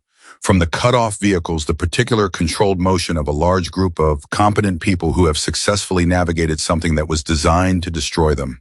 22 men who were supposed to be dead tonight on a mountain road in Arizona. Alive, every one of them. Because a barefoot 19-year-old had made a different decision than the one she'd made in Flagstaff 2 years ago. Emily felt that thought move through her, and she let it move through her. She didn't hold it tight or examine it too hard. She had learned that some things were better processed in motion than in stillness. She looked at Cole. I was looking at the property around him with the expression she'd come to recognize, the processing look, the calculating look, the one that preceded a decision. He was already thinking about what came next, what the name meant, what it required, how it changed the shape of the thing they were in. Then he looked back at her. "You need to eat again," he said. She almost laughed. Almost. It was so grounded, so immediate. In the middle of the wreckage of a 7-year conspiracy, the man was thinking about whether she'd eaten. "I'm fine," she said. He gave her the same look he'd given her when he'd said the same thing about her bleeding feet. Patient, immovable. "Okay," she said. "Yeah, I could eat." Dutch appeared from somewhere to the left with food, and Emily had genuinely stopped being surprised by Dutch's capacity to produce provisions from nowhere. And she took it and sat on the ground near the fence post because her feet were hurting and she was tired in a way that went much deeper than physical tiredness. Cole didn't move far away. He stood nearby, working his radio, giving instructions, receiving information, doing the 1,000 things a man has to do when a crisis has been successfully navigated and the aftermath has to be managed. He was in motion every second, but he stayed nearby. Emily ate and watched and filed it away, filed the whole night away. The highway, the past, the ride, the property, the man with the white hair who'd said her name like he was completing a file, and then nodded when she told him she had nothing to apologize for. She thought about the supply driver in Flagstaff. She thought about every decision she'd made in 3 years to stay invisible, to stay safe, to stay out of things that weren't her business. She thought about what it had cost her to stand in that road tonight. And she thought about what it had saved. Somewhere out beyond the fence line, the Arizona night was doing what it always did, holding everything in its dark and its silence, and its particular quality of stillness that felt like it had been there before people arrived and would be there long after. Stars that had been burning for 1 billion years, looking down at a piece of gravel road where 22 men had come through something that was designed to be their last night and had come through it because one girl had made a different choice. Cole's voice above her, "We're moving out in 20 minutes. People who need to be somewhere else will be somewhere else. People who need to be here will be here." She looked up at him. "What about me?" He looked down at her. The question was real and specific. She wasn't asking it dramatically, she was asking it practically. She had a spot under the Route 89 overpass, and she had the clothes on her back, and she had 3 years of accumulated survival knowledge, and that was the total of her assets. She had been involved in something tonight that was well above any prior experience she had with anything. And now that it was resolving the practical question of what came next was legitimate. Cole Harrison looked at her for a long moment, and what she saw on his face was not pity. She had seen enough pity in 3 years to last several lifetimes, and she could identify it from 40 yards. What she saw on Cole Harrison's face was something else, something that took her a moment to identify because she hadn't seen it directed at her in a very long time. It was the look of someone who had decided something. "You're with us," he said. She stared at him. "Not forever if you don't want to be," he said, "but tonight you're with us. You're not going back to a drainage ditch after this. Not tonight."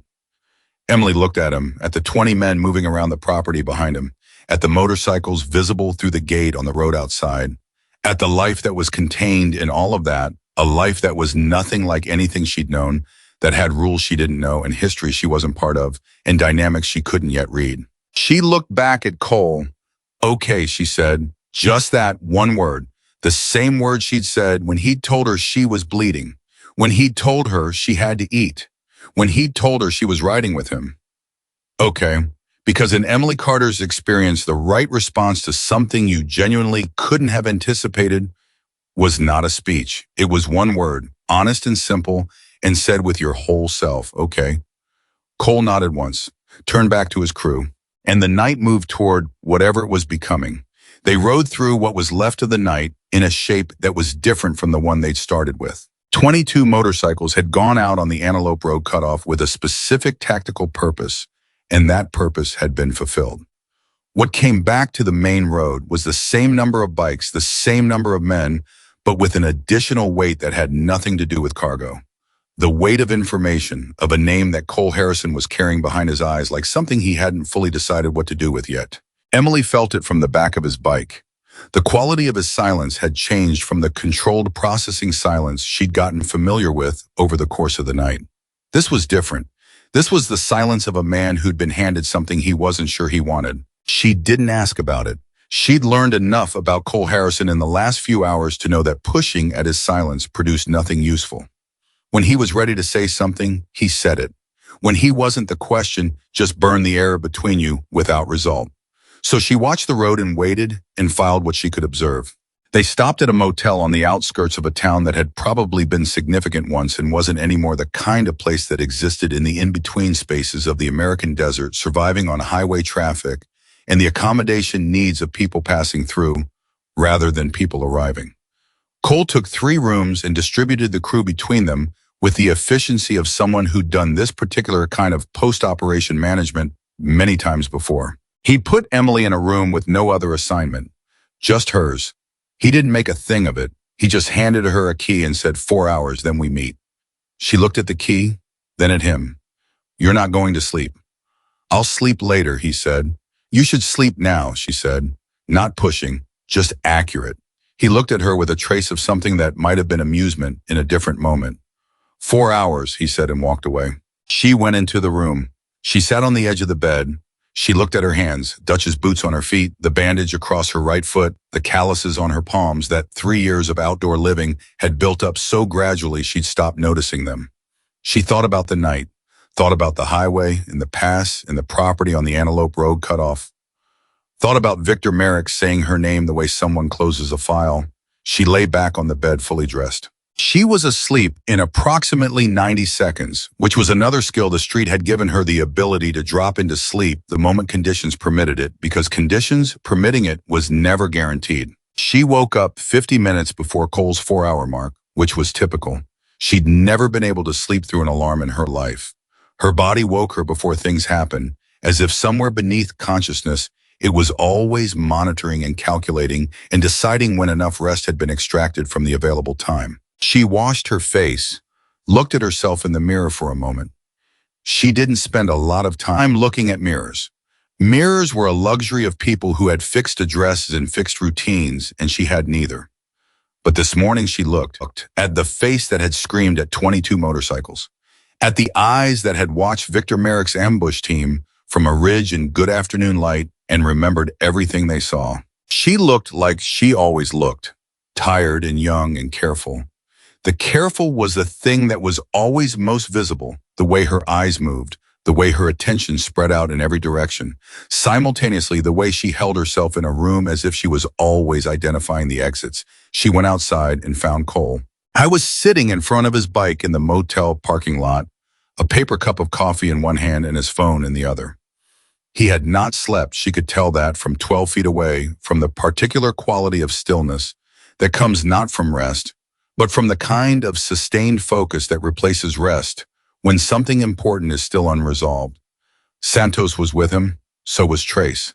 The three of them had the body language of a conversation that had been going on for a while. Cole looked up when she walked out. "You're early," he said. "You're always early when you haven't slept," she said. Santos looked at her with an expression that was partly surprise and partly something like respect. Cole just took a sip of his coffee. "Sit down," he said. She sat on the low concrete barrier that ran along the edge of the parking lot.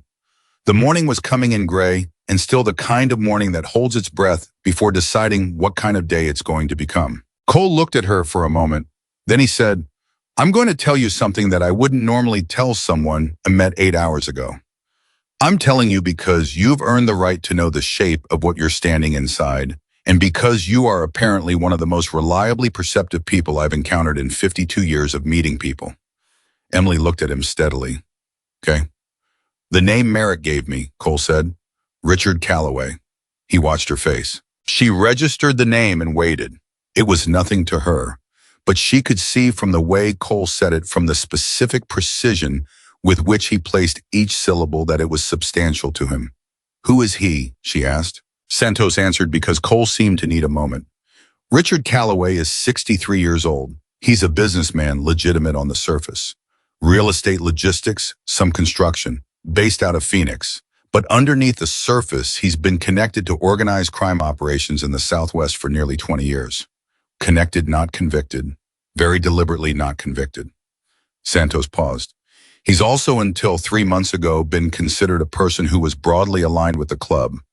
Not a friend, not an ally, but someone who occupied the same territory and observed certain boundaries." Emily absorbed this. 3 months ago, something changed. 3 months ago, Cole said, picking up the thread, there was a shipment, a logistics deal that Calloway was connected to and that intersected with something the club had a stake in. The details are complicated and not fully relevant to where we are now. What's relevant is that the deal went sideways, and the reason it went sideways was that someone inside the transaction had been working against it from the beginning. He paused. The someone was Calloway. He burned his own deal to damage us. We didn't know it was him. We thought it was a rival organization moving against us from the outside. We've spent 3 months looking in completely the wrong direction. Emily was quiet for a moment. She was tracking the shape of it. "So Merrick was his instrument," she said. "Calloway had the grievance and the resources. Merrick had the patience and the operational capability.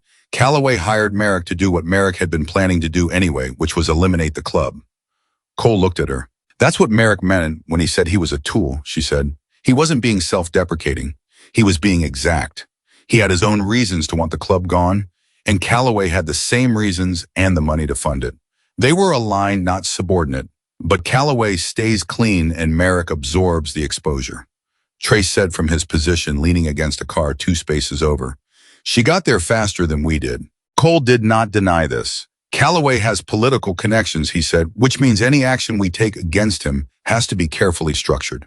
You can't go directly at a man with political connections the same way you go at a man without them. The consequences are different.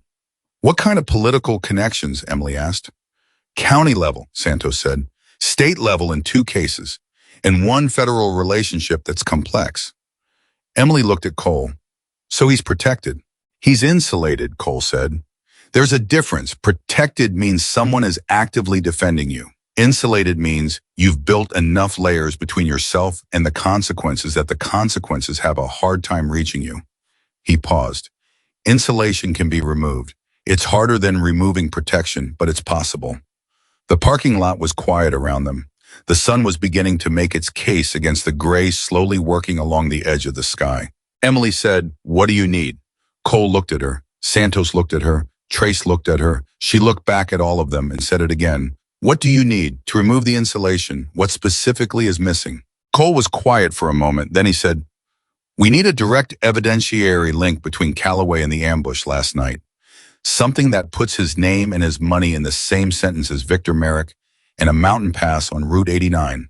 Right now we have Merrick's word, and Merrick's word alone, from a man who is himself under constraint, is not enough to move against a man with Calloway's connections." "So you need documentation," Emily said. "Or a witness," Santos said.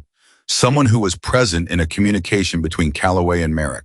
Someone who saw the money move. Someone who can testify to something specific." Emily nodded slowly. She was thinking. Cole could see it, the same quality of focus she'd had on the ridge on the highway in the pass. The deep, practical concentration of someone who was not performing thinking, but actually doing it. "The men who were hired to run the ambush," she said. "Not the senior ones, the ones on the bottom of the chain. How were they paid?" Santos blinked. "Cash." Merrick said cash drops. "But someone made the drops," Emily said. "Someone physically moved the money." Merrick didn't do it himself. He was too senior for that and too careful. He used intermediaries. And intermediaries who handle that kind of cash movement have to account for where the cash came from. Even informally, even in a criminal operation, there are records. They might be in someone's phone, in someone's notebook, in the memory of someone who figured they'd never need to think about it again because the operation was going to succeed. She paused. One of the men who was hired for the ambush, particularly the ones who were closer to the money, the ones who brought in the equipment, they might know something specific about the funding source without fully understanding what they know. Cole was very still. Santos was looking at his phone. Trace said softly, "She's right." "The man Merrick used as his payment intermediary," Cole said slowly. "The one who made the drops. That man has information." He looked at Santos. "Do we know who that was?" Santos was already moving through his phone. "Based on what we pulled from the property last night, there was a ledger. Partial coded, but real. I've been working through it since 3 this morning." He scrolled. "There's a name that appears 3 times next to payment entries. First initial R, last name starting with V. No full name, but an address." "In Phoenix," Cole said. Santos looked up. "In Phoenix." The temperature of the conversation changed. Emily felt it. The moment when something theoretical becomes operational, when the shape of a problem suddenly has a specific next step attached to it. Cole stood up from the position he'd been sitting in. He looked at Santos. "Can you run the partial against anyone connected to Merrick's known associates? First initial R, last name V, Phoenix address." "I already started," Santos said. "I have 2 candidates. Robert Vasquez, 41 Logistics Company in East Phoenix, and a woman, Rita Vance, 53, former accountant, multiple addresses in the metro area." Cole looked at both names, thought about it. "Accountant," he said. Santos said, "That's what I thought too." "Rita Vance," Cole said, "find out everything." Santos stepped away, already on his phone. Cole turned to look at Emily, who had been sitting on the concrete barrier through all of this, listening with that total cataloging attention, not interrupting, not inserting herself. He said, "You understand what we're doing. You're trying to build a case against Richard Calloway using the financial trail from the ambush," she said. "And if Rita Vance is the intermediary, she's the bridge between Merrick's operation and Calloway's money." "Yes," Cole said. Emily thought for a moment. She might not know she's a bridge, she said. If she was hired as a bookkeeper or a payments administrator, she might have processed the transactions without knowing what they were for. Which means she's a witness, not a co-conspirator, Trace said. Which means she might be willing to talk, Emily said, if someone approaches her correctly. Cole looked at her with the specific kind of attention that preceded a question she wasn't sure she was going to like. What, she said. When you talked down the man who was standing behind you with a gun last night, Cole said carefully. You did it in approximately 2 minutes without any leverage other than the way you communicated. You read him, you gave him accurate information in the right order, and you gave him a reason to make a different decision. Emily waited. Rita Vance, Cole said, is going to be approached by 22 Hells Angels, wanting to ask her about the money she moved. Even if she's a witness and not a co-conspirator, that approach is going to produce fear. And fear produces silence or lawyers, neither of which gives us what we need. He paused. I need someone who can approach her in a way that produces a conversation instead. Emily looked at him for a long moment. You want me to talk to her, she said. I want to be in the same building, Cole said. I want to be available if the conversation needs to go somewhere that requires me. But the first contact, he paused. The first contact is better coming from someone who doesn't look like what I look like. She thought about that. You want me to make her feel safe enough to talk. I want you to be honest with her, Cole said. You're good at that. You are actually incapable of being anything else from what I've seen. And in my experience, honest is the thing that most people need most and encounter least. He held her gaze. I'm not asking you to manipulate her. I'm asking you to talk to her. The way you talk to people, which is directly and without pretense. Emily was quiet. She was thinking about the supply driver in Flagstaff again. About all the things she'd stayed out of because they weren't her business, or because she was scared, or because she'd told herself there was nothing useful she could do. She was thinking about what it had cost her, what it still cost her. And she was thinking about last night and what it had cost her to step into the road, and what it had saved. Give me what Santos finds on her, she said. Everything. And give me an hour with it before we move. Cole nodded. Santos came back across the parking lot in under 10 minutes. Rita Vance, 53, former senior accountant at a real estate development firm that had dissolved 4 years ago under circumstances that had been investigated and ultimately not prosecuted. 2 adult children in the Tucson area, no criminal record. A woman who had, by the picture Santos, had found the look of someone who had made one large mistake and had been living in its shadow ever since. Emily read through everything Santos had gathered, twice. She asked 2 questions, one about the dissolved firm, one about Vance's current work situation, and received answers that confirmed something she'd suspected. Rita Vance was not thriving. She was surviving. She was a 53-year-old woman with significant professional skills and no current employer who would touch her because of the dissolution in the investigation that had surrounded it. She had made money doing quiet, unverifiable bookkeeping work for people who asked no questions. It was not a happy way to live. It was a way to live. Emily understood that in her bones. She put down Santos's notes. I'm ready, she said. Cole looked at her. You sure? She stood up and brushed off her jeans. Dutch's boots, electrical tape jacket, 3 years of the street in every detail of her. She said she's gonna see me and feel like she's talking to someone who knows what it costs to make one decision that follows you forever. That's not a strategy. That's just what I am. Cole had nothing to add to that. It was simply accurate. They drove to Phoenix. The ride was 2.5 hours, and Emily spent most of it doing what she'd done on every ride so far, watching the road, watching the landscape move past, filing information she couldn't yet use. She thought about Rita Vance. She thought about who Rita Vance was, not what Santos's notes said, but what the notes implied. A woman who had been good at something and had let herself be used by people who offered her a way back in because the alternative was watching her professional life stay dissolved indefinitely. She hadn't known what she was funding. Emily would have bet her life on that. You didn't need to know what you were funding in order to accept money for moving it. She'd seen that on the street. People who did work for others without asking about the work because asking was a luxury of people who had other options. They stopped 2 blocks from the address Santos had for Rita Vance. Cole came off the bike and looked at Emily. I'll be in the building across the street, he said. Santos and Trace are on the back of the building. You have 15 minutes before I come in. 15 is enough, Emily said. If she runs, she won't run, Emily said. She's been running for 4 years. She's tired of it. Cole looked. She walked to Rita Vance's door and knocked. The woman who opened it was smaller than her photo, the way people always are in person, the compression of real life against the flat certainty of an image. 53 dark hair starting to gray at the temples, reading glasses pushed up on her head. She had the look of someone who answered doors with caution, built into the motion of it, the hand on the frame, the positioning of the body, the instant assessment of threat. She looked at Emily. The caution didn't disappear, but it didn't escalate either. Because Emily was 19 and thin and wearing a jacket held together with electrical tape and whatever. Rita Vance's body language was calibrated to detect his threat. It was not this. Miss Vance, Emily said, my name is Emily Carter. I need to talk to you about some payments you processed. I'm not law enforcement, and I'm not here to threaten you. I'm here because people almost died last night because of what those payments funded, and the only person who can help fix that is you. Rita Vance's hand tightened on the doorframe. She didn't close the door. She looked at Emily at the electrical tape and the two large boots and the face that was too young for the expression it was wearing, and something in her own expression shifted. Not relief, not trust, but the specific quality of attention that a person gives to something they recognize. How old are you? She said. 19, Emily said, a pause. Come in, Rita Vance said.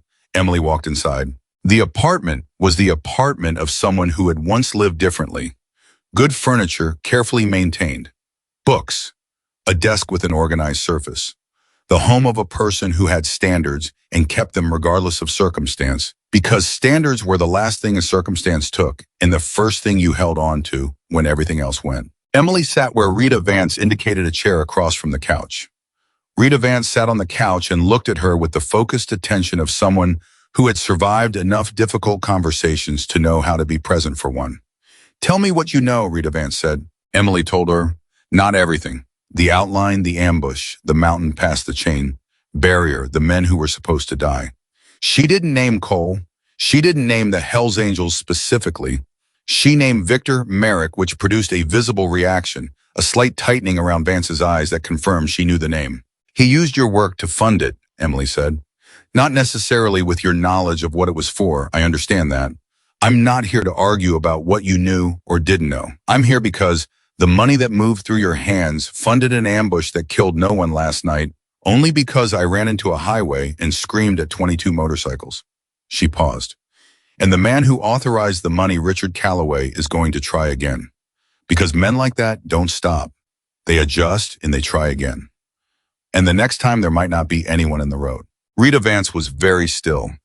Calloway, she said quietly, testing the word in the air. You know him, Emily said. It was not a question, a long pause. He approached me 2 years ago, Rita Vance said slowly.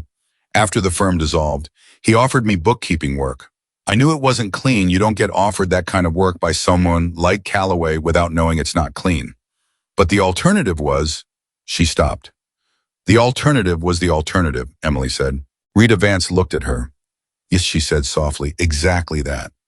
Emily leaned forward slightly, not aggressively, toward. I need to know about the payments connected to Merrick. What you processed, where it came from. I need enough to put Calloway's money in the same place as Merrick's operation. Can you give me that? Silence. Rita Vance looked at her hands. Emily waited. She did not fill the silence. She had learned that silence was not a vacuum that needed to be filled. It was a space that allowed people to complete a decision they had already started making. Filling it prematurely interrupted the process. 40 seconds. Then Rita Vance stood up. She went to the desk. She opened the bottom drawer and removed a small box, the kind that holds index cards, flat and innocuous. She held it for a moment with both hands. She looked at Emily. I kept records, she said. Not because I plan to use them. Because I am by profession and by nature a person who keeps records. I don't know why I kept these specifically.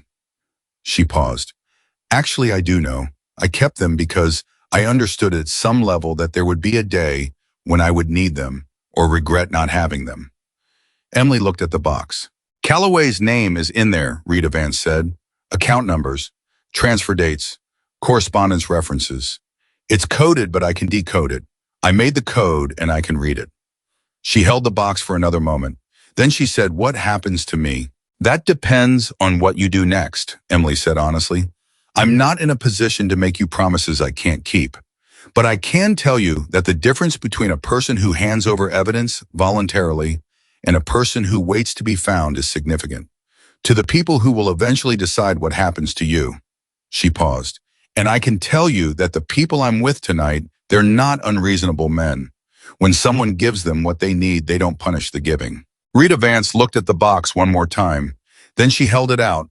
Emily took it with both hands, carefully. There's a name in the back of the box, Rita Vance said. Written on a card by itself. I don't know who it is. It appeared on one transfer document as a reference. But it's not Calloway's name and it's not Merrick's. It's someone else's. Someone I never identified. She held Emily's gaze.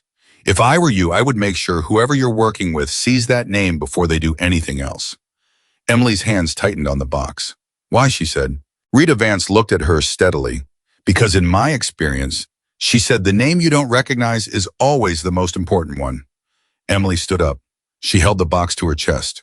She looked at Rita Vance, at this woman who had made one large mistake and lived inside its shadow for 4 years, and who had just made the decision to step out of it with no guarantee of what the light outside the shadow would feel like. Thank you, Emily said. Rita Vance nodded, just once, the way Cole nodded a single clean, complete gesture. Emily walked out. Coley was on the sidewalk when she came through the door.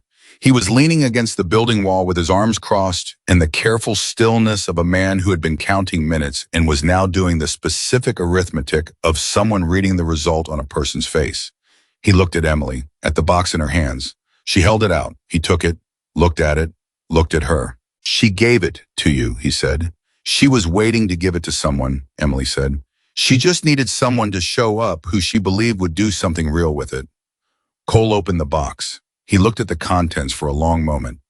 Santos appeared at his shoulder, and they went through it together quickly. Efficiently, Santos's eyes moving over the coded entries with the focus of someone who spoke this kind of language. Then Santos got to the back of the box. He went still. Cole noticed. What? Santos held up the last card, the one with the single name written on it by itself. Cole looked at it. Emily watched his face. What she saw there stopped her breath for a moment, not because Cole's expression was dramatic, but because it was the opposite. It became completely, absolutely still. The kind of still that is not peace, but the territory just before a very large response. The place a man goes when he needs a moment to make sure that what he does next is a decision and not a reaction. Cole said the name under his breath, just once. Santos said, "You know him." "I know him," Cole said. A pause. "He's connected to law enforcement," Cole said, quietly, like the words cost something. "Federal level." The implications moved through the small group on the sidewalk like cold air through an open door. If the name behind the name behind the name was federal law enforcement, if the source of the authorization for a conspiracy to murder 22 people was someone with a badge and federal standing, then what they were dealing with was not a criminal operation against the club. It was something considerably more deliberate, more institutional, more dangerous in a completely different category of way. Diesel, who had come around from the back of the building, said, "Say that again." Cole said it and Diesel absorbed it. The expression on his face moved through several phases: disbelief, recognition, the specific quality of anger that comes from being deceived by someone you thought was at least adjacent to a legitimate system. Trace said from the back of the group, "How long? How long has he been in that position?" Cole said. "Or how long has he been working against us?"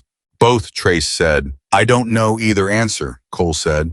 He looked at the card in Santos's hand. "What I know is that this changes the shape of what we're doing, all of it.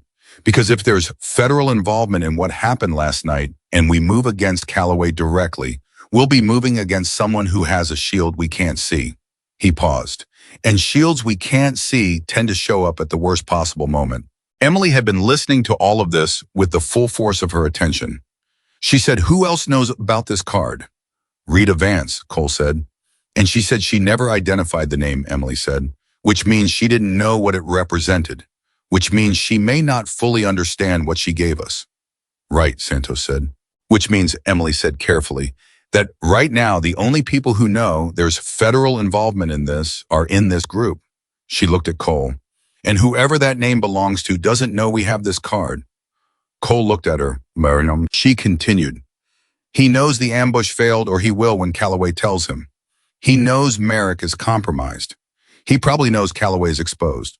But he doesn't know about Rita Vance. He doesn't know about this box. He doesn't know that his name is on a card in it. She paused. That's a window. It's going to close. But right now it's open. The group looked at her. Cole Harrison looked at her for a long moment. At this 19-year-old girl in electrical tape and borrowed boots who had spent the night out thinking a 7-year-old conspiracy and had just in a sidewalk conversation outside a Phoenix apartment identified the single strategic advantage they had in the exact timeline in which it would remain viable. He said Santos. Already on it, Santos said, moving away with his phone. Cole looked at Diesel. We need a safe location, not the motel, somewhere Calloway's people can't map to us. Diesel nodded and pulled out his phone. Cole looked at Trace. I need you to reach out to a specific attorney, someone who knows how to handle federal-level information without it disappearing into a system that's compromised. He gave Trace a name. Emily didn't catch it, but from the way Trace received it, she understood it was someone with weight. Trace moved away. Cole turned to Emily. She was standing in the middle of all of this motion, all of this immediate decisive response to information that had just changed the entire scope of what they were dealing with, and she was the still point in it. Watching, filing, already thinking about the next thing. He said, you did something in there that I couldn't have done. She looked at him. You mean talking to Rita Vance? I mean making her feel safe enough to open that drawer, he said. You walked in there looking like what you look like, and you talked to her in whatever way you talk to people, and she opened the drawer she'd been keeping closed for 4 years. That's not a small thing. Emily was quiet for a moment. She was ready, she said. She'd been ready for a while. She just needed someone to show up. You showed up, Cole said. She looked at him. You know what she said to me before I left? She paused. She said she kept those records because she knew there would be a day when she'd need them or regret not having them. She knew. All along she knew. Emily looked at the box still in Cole's hands. People know most of the time what the right thing is. They just need the conditions to be right for them to do it. Cole looked at her for a moment. Is that how you think about last night? The conditions were right. She thought about it, honestly. No, she said. Last night, the conditions were terrible. Everything about it was wrong for what I did. That's actually why I did it.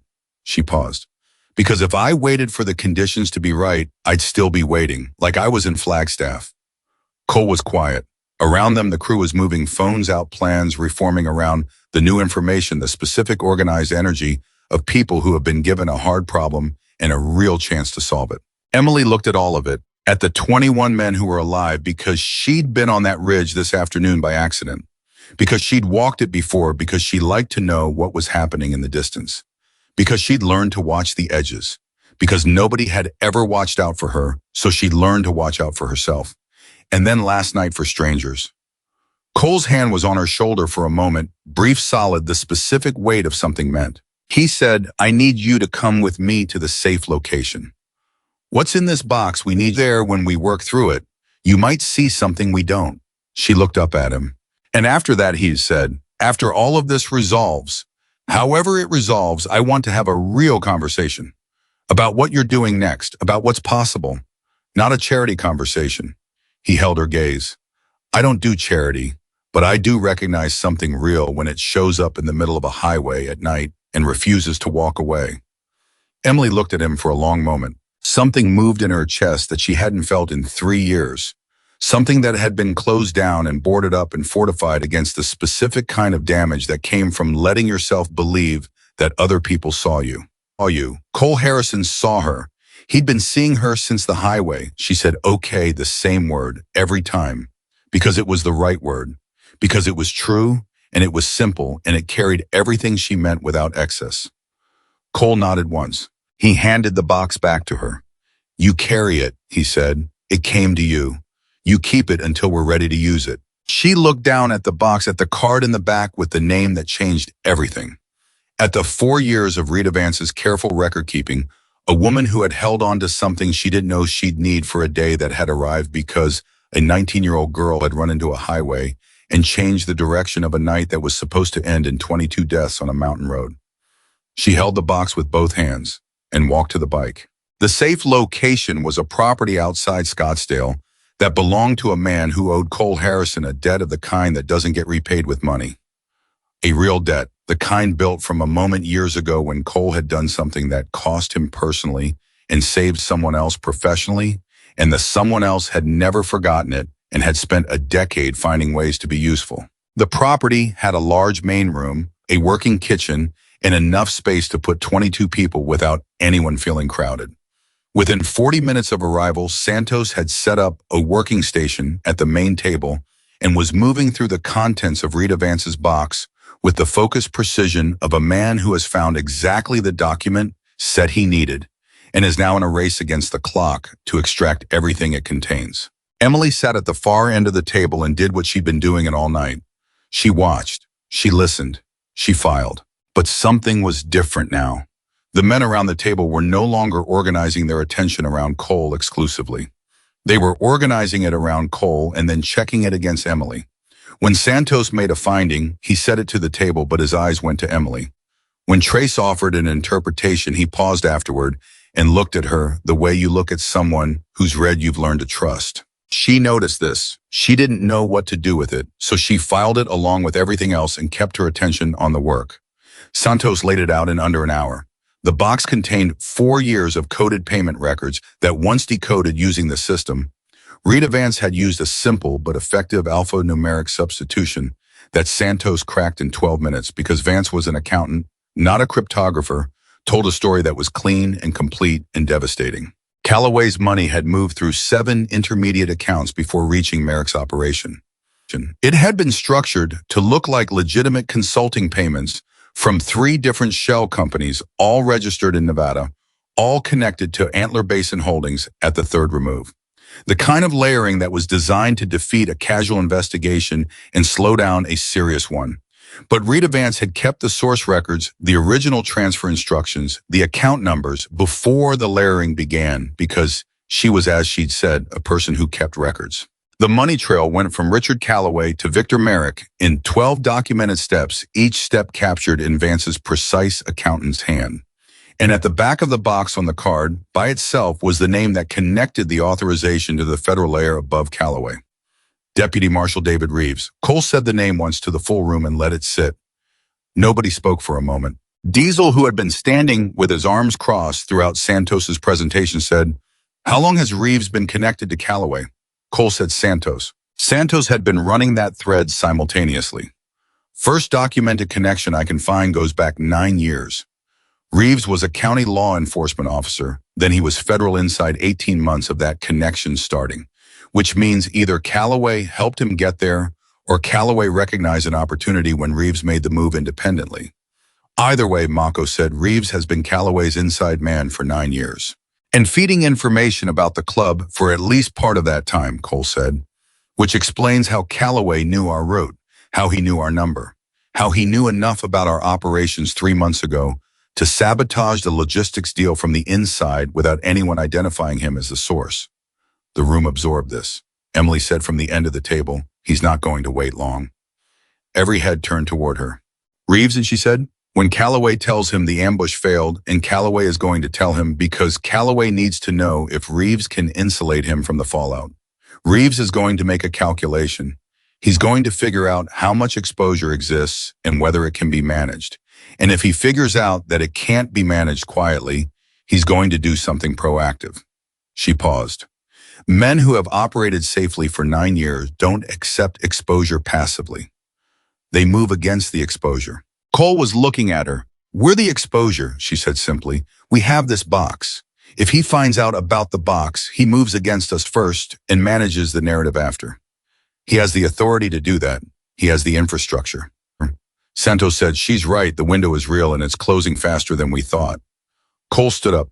"How long to get this in front of someone who can act on it outside Reeves's reach?" "That depends on who we give it to," Santos said. "Reeves is federal marshal. His reach doesn't extend to FBI, different agency, different chain. If we get this to the right FBI contact before Reeves knows it's moving, we have a window." The attorney Trace contacted, Cole said. Is he reachable tonight? Trace said from his position against the wall. He's already on his way. Cole looked at his watch. It was past 6 in the morning. They had been moving since before midnight without stopping. He could feel the weight of it on the men in the room not breaking. None of them were breaking, but bending slightly under the accumulated gravity of a night that had asked more than most nights asked. He looked at Emily. She was the only person in the room who had slept, and only 50 minutes of it. She should have been the most depleted person present. She was not. She was sitting at the end of the table with the box in front of her and the complete forward-facing attention of someone who was still running. He said, Emily. She looked at him. Is there anything in that box, he said carefully, that we might have missed? Anything you saw when you went through it that didn't fit what Santos was looking for? She was quiet for a moment. Then she said, there's a date. Santos looked up. Santos. On the third payment record, Emily said. The one with the highest transfer amount. The date is 6 weeks ago, which means the final funding authorization for the ambush happened 6 weeks ago. She paused. But the logistics deal, you mentioned the one that went sideways 3 months ago. That was the triggering event for Calloway's decision to move against the club. Right, Cole said. So there's a 6-week gap between the triggering event and the final funding authorization, Emily said. 3 months minus 6 weeks. What happened in that gap? What changed that made Calloway pull the trigger on the final payment at that specific time? The room was quiet. Cole looked at Santos. Santos was already pulling his phone out. Emily continued, if something happened 6 weeks ago that accelerated Calloway's timeline, something that made him feel like he needed to move against the club sooner than he'd originally planned, then that something might still be in play. It might be connected to why Reeves is involved at the federal level rather than just the local political connections you mentioned. Cole said, what would make a man with 7 years of patience suddenly accelerate? New information, Santos said immediately, or a threat to existing protection. If something changed in Reeves's position 6 weeks ago, a reassignment, an investigation, opening. Somewhere something that put Reeves's relationship with Calloway at risk. Calloway would have wanted to eliminate the club before the protection could dissolve. Mako pulled out his phone. I can check Reeves's record for anything 6 weeks ago. Reassignments, case assignments, anything public-facing. Do it, Cole said. The next 8 minutes were the particular tense silence of a room full of people waiting for information that will either confirm a theory or invalidate it.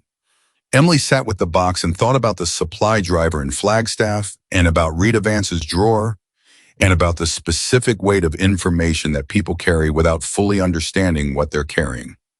Mako looked up from his phone. 6 weeks ago, he said, David Reeves was named as a witness in a federal corruption investigation. Related case, a different county, a different network. But his name appeared in a filing. The case is sealed, but the witness listing is public record. He paused. If Calloway saw that filing, he would have known Reeves was becoming a liability. And if Reeves was becoming a liability, the window for using his protection was closing. The room understood. Diesel said, so Calloway moved the money and greenlit the ambush before Reeves got pulled into something that could expose their connection. And Reeves helped him do it, Cole said, because from Reeves's position, eliminating the club, while he still had operational freedom, was better than having the club alive when his freedom dissolved. Santos said, they were both accelerating, both of them, for the same reason. Cole looked at the room, which means Reeves is already in a compromised position. He's already under some form of federal scrutiny, even if it's indirect, which means the FBI contact I'm thinking of has context. He looked at Trace. When the attorney gets here, this changes the conversation. He needs to know about the corruption filing before we sit down. Trace was already on his phone. Emily was watching Cole. She said quietly, this is almost over. He looked at her. The legal part is starting, he said, which is in some ways harder than the operational part. She understood that. Because in the operational part, you control the variables. And in the legal part, he said, you hand the variables to other people and trust them to use them correctly. She looked at the box in front of her. Do you trust the attorney? As much as I trust anyone outside this room, Cole said, which is conditionally and based on evidence. She almost smiled. That's how I trust everyone. Something in his face shifted just slightly. The same almost smile she'd seen on the highway when she'd told him she was sure the moment she ran into the road. It came and went in under a second, but it was real. The attorney arrived 40 minutes later. His name was Gerald Park, and he was 60 years old, Korean-American, with the kind of legal precision that came from 30 years of operating in exactly the spaces where legitimate and illegitimate authority pressed against each other. He had the suit of a man who slept in his car on the way to meetings and put it on without wrinkles anyway. He came in, sat down, and said, "Show me what you have." Santos showed him. Gerald Park went through it without speaking for 22 minutes. He asked 4 questions during that time, specific technical questions about account structures and transfer dating. Santos answered all 4. Park made notes on a yellow legal pad in handwriting so small it was nearly illegible. When he finished, he put his pen down. He looked at Cole. He said, "This is sufficient." 2 words. But the weight of them in that room was enormous. "For what specifically?" Cole said. "For a federal arrest warrant for Richard Calloway," Park said. "For a referral to the DOJ Inspector General's office regarding David Reeves, which is the correct channel for federal officer corruption and which will land outside Reeves's reach because IG reports directly to the Deputy AG." He paused. "And for a formal immunity application for Rita Vance, which I would strongly recommend filing immediately and simultaneously before anyone who knows about this box has time to approach her." Cole said, "How fast?" "The warrant, if I get this in front of the right magistrate in the next 6 hours, you could see action by end of day."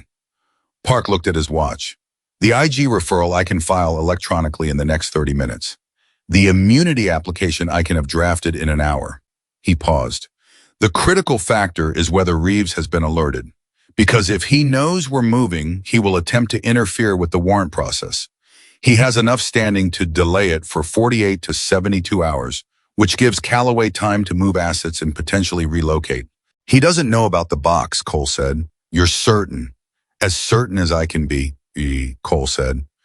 "The only person outside this room who knows about the box is Rita Vance, and Vance has no reason to contact Reeves or Calloway. She handed the box to us because she was done carrying it."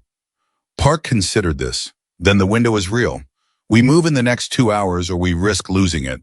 Cole looked at his crew, at 21 men who had ridden through a night that was designed to end them and were now sitting in a room outside Scottsdale in the early morning, watching a 60-year-old attorney outline the legal mechanism by which the people behind that night would be held to account.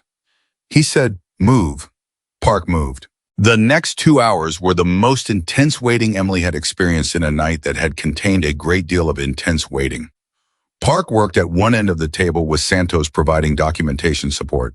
Cole worked his phone at the other end, managing the operational picture, confirming that the ambush site had been fully processed, that the people who'd been secured there were in appropriate custody through channels that didn't run through Reeves, that Victor Merrick was secured and represented, and had confirmed his cooperation in writing through a separate attorney Park had contacted on the drive over. Emily sat with the box. She didn't have a phone to work. She didn't have contacts to call. She had no role in the legal and logistical machinery that was moving around her. She was 19 years old, and 3 days ago she had been sleeping under a highway overpass, and the most complex administrative task in her life, up to that point, had been figuring out which shelter had beds available on which nights of the week. She sat with the buzz, and she felt for the first time since the highway the full weight of what the night had been. Not the danger she'd been carrying, the danger in real time, and it had been manageable because it was immediate and concrete. The weight she felt now was different. It was the weight of consequence, of the specific gap between what the night had been designed to produce and what it had actually produced, of 22 names that were not on a casualty list right now, because she'd been on a ridge in the afternoon and had seen something and had made a different decision than the one she'd made in Flagstaff. She felt Diesel sit down across from her. She looked up. Diesel, large and scarred and loud by nature, was sitting quietly. He had a cup of coffee in one hand, and he set it on the table and looked at her with an expression that was working through several versions of itself before settling on something honest. He said, "I told Cole you were bait on the highway." "I know," she said. "I was wrong," he said. She looked at him. "You were reasonable," she said, "given what you knew." He shook his head. "I was loud and I was wrong, and the difference between being reasonable and being wrong is that being wrong has consequences. If Cole had listened to me instead of listening to his own judgment." He stopped. "I don't do apologies well. I want you to know that this is me doing one anyway." Emily looked at this large, scarred man who had just said one of the harder things a person like him could say, and she felt something that wasn't quite warmth, but was adjacent to it, the recognition of genuine effort. Apology received, she said, simply and completely. Diesel looked at her for a moment. Then he nodded one clean nod, the same gesture she'd seen Cole use, and she understood suddenly that it was the club's gesture. The shorthand for acknowledged, respected closed. He picked up his coffee and walked back to the other side of the room. Mako appeared where Diesel had been sitting. He was younger and less weighted by the conversation, and he said without preamble, "What are you going to do after?" Emily looked at him. "What do you mean?" "After this resolves," Mako said. "After Park does his thing, and Calloway is processed, and Reeves is referred, and the legal machinery does whatever it does. You go back to what the overpass." Emily was quiet. "Cole said you're with us," Mako said. "He doesn't say that lightly. He said that to 4 people in the 11 years I've been with this club, and all 4 of them are still here." He paused. "I'm not telling you what to decide. I'm telling you that when Cole Harrison says you're with us, that is a specific and real thing. It means something concrete." Emily looked at the table for a moment. 3 years. Overpasses and drainage ditches and decommissioned rest stops and the specific calculations of someone who was always watching the edges because nobody was watching out for her. She said, "I don't know what that looks like practically." "Nobody does at the beginning," Mako said. "That's not a problem. That's just the beginning." Cole's voice from across the room, not to her specifically, but she heard it. "Park, give me a status." Park looked up from his legal pad. "The IG referral is filed. I have confirmation of receipt 43 minutes ago." He paused. "The magistrate contact has been made. The warrant application is being reviewed. I expect a call within the hour." Another pause, smaller this time. "And I have received in the last 10 minutes an automated case update from the federal system indicating that David Reeves has been placed on administrative leave pending review of the corruption filing from 6 weeks ago, which means he has been officially neutralized from interfering with the warrant process." The room went very quiet. Then Santos said, "Someone at the IG office move fast." When the referral connects directly to an existing open investigation, Park said the system moves with a speed it does not otherwise display. He permitted himself a very small, very controlled expression that was as close to satisfaction as Gerald Park's face appeared to get. "We timed this correctly." Cole stood still for a moment. Then he said, "Calloway." "The warrant application is in front of the magistrate," Park said, "based on the documentation strength, and I want to be clear that this is exceptionally strong documentation, the kind that does not typically arrive in my office with this level of internal coherence.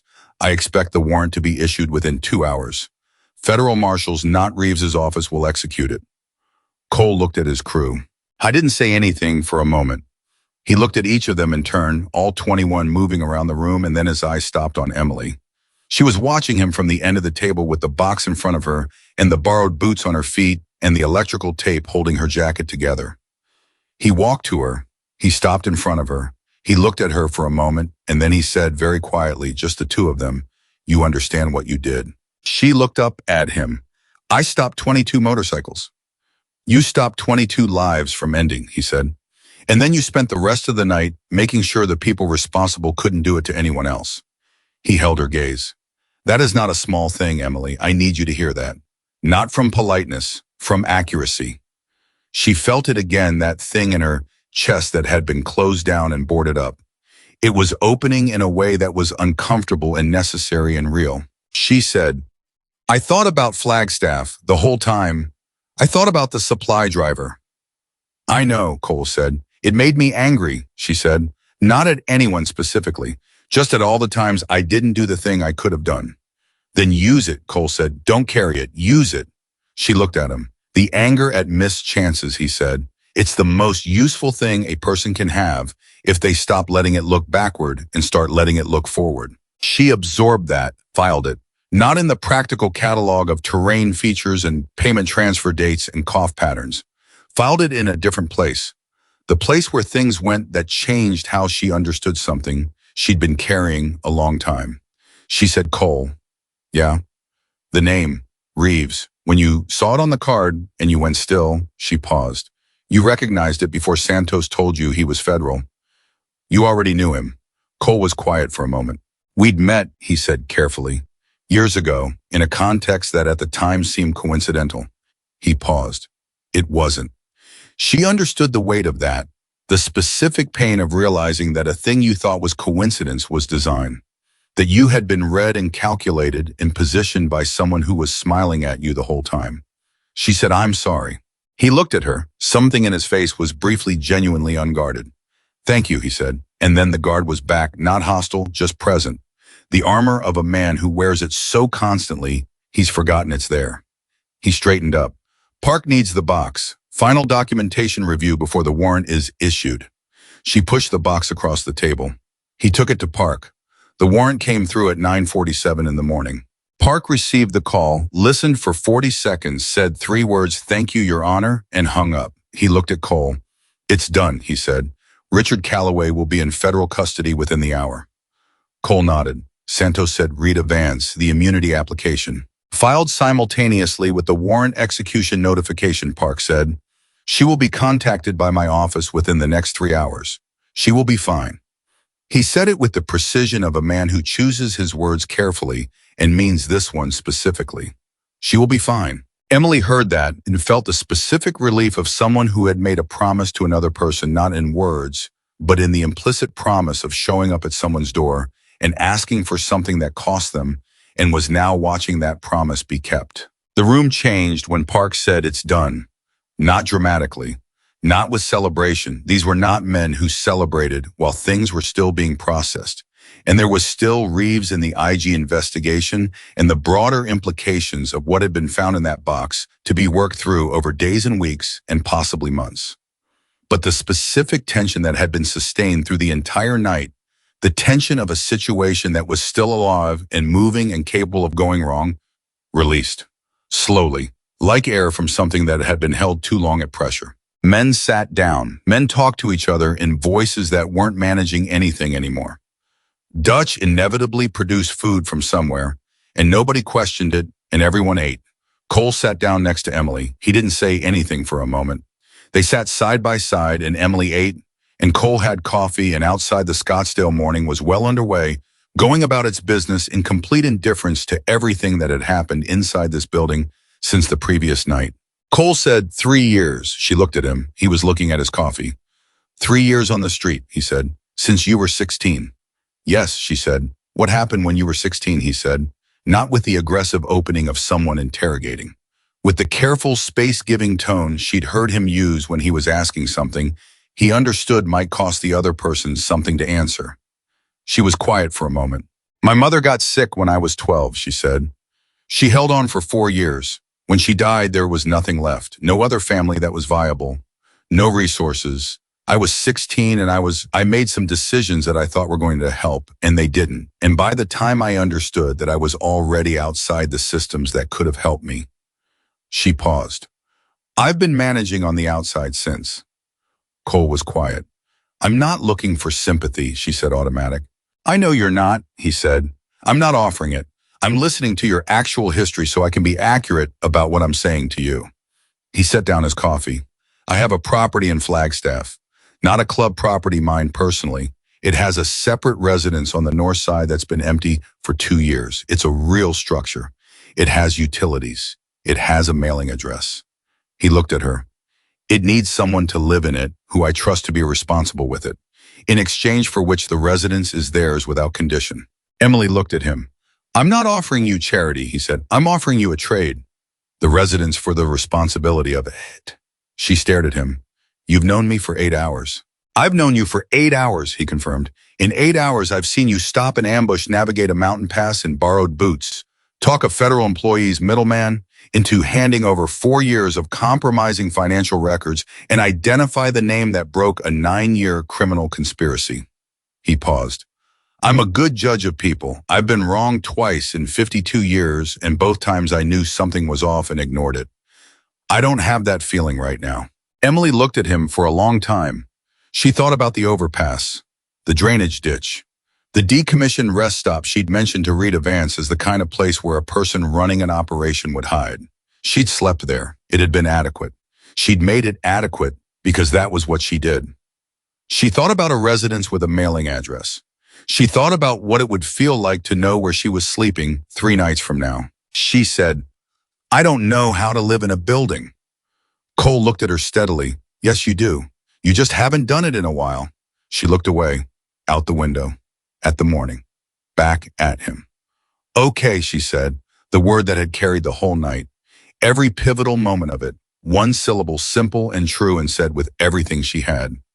Cole picked up his coffee. She picked up hers. Diesel, from across the room, apparently hearing something in the quality of the silence, looked over and said, "Did something just happen?" "Mind your business, Diesel," Cole said. Diesel looked at Emily. Emily looked at Diesel. She said, "Yes, something just happened." Diesel stared at her for a moment. Then he looked at Cole. She handled it," Cole said. "She's been handling everything," Trace said quietly from somewhere behind them. And there was something in his voice, something warm and simple and genuine that moved around the room and settled. Santos looked up from his laptop. "The federal confirmation is coming through. Calloway is in custody as of 9:53. He read from his screen. "Deputy Marshal Reeves has been formally suspended pending investigation." He looked up. "It's clean," Cole said to the room, to all of it, to the night that was now morning and the morning that was now something they'd all carry. "We ride out at noon. Anyone who needs to be somewhere else gets there by noon." The crew understood. Emily understood that she was included in we. And for the first time in 3 years, she didn't calculate the next shelter or the next overpass or the next drainage ditch. She didn't run the inventory of what she had and what she needed and how many days the current situation could sustain. She didn't watch the edges for the next danger with the anxious vigilance of someone who knew that no one was watching out for her. She sat in a room full of men who had ridden through a night designed to end them and had come out the other side, and she was one of the reasons they were still here, and they knew it, and she was beginning slowly and carefully to let that be true. Cole Harrison had said it on the highway after the pass in the moment, when all the pieces had fallen into place. "You saved 22 lives tonight. From this moment on, you don't stand alone anymore." He hadn't said it as a sentiment. He'd said it as a fact. The way he said everything with the flat, undecorated accuracy of a man who only stated things he intended to stand behind. And Emily Carter, who had learned to survive by watching the edges that nobody else watched, who had spent 3 years being invisible on the roads of America, who had run into a highway in the dark and screamed at 22 motorcycles because she had made a decision in Flagstaff that she was never going to make again. Emily Carter was finally, in the most complete sense of the word, seen. Not as a variable, not as a victim, not as a charity case or a witness or a resource to be used and released, as someone who mattered, to people who were not required to care about her and had chosen to anyway. At noon, 22 motorcycles rode out of Scottsdale. Emily Carter rode on the back of Cole Harrison's bike in boots that fit her. Now Dutch had found the right size somewhere, because Dutch always found what was needed, and a jacket that was still held together with electrical tape, because some things you kept until you were ready to let them go, and she wasn't ready yet. The desert opened up around them, wide and ancient and indifferent, the way it always was, holding its rocks and its silence and its particular quality of permanence against the small moving things that passed through it. Highway 89 ahead, Arizona morning sharp and clear. 22 engines running in a sound that was less like noise and more like the declaration of something. She held onto Cole's jacket with both hands, not gripping from fear, holding from choice. And the girl who had nothing rode into the day that everything changed, surrounded by the 22 people she had saved, who had in turn saved her, which is how it works when people decide to see each other clearly and act on what they see. That is the whole truth of that night, every word of it. And it began all of it, every consequence, every life that continued because of it, with one girl standing in a highway with her arms spread wide and her voice carrying everything she had into the dark. Not because anyone asked her to, not because she had anything to gain, but because she had made a promise to herself in Flagstaff, in the dark, watching a set of tail lights disappear, that the next time she could do something, she would. She kept that promise. And 22 men were alive to know it.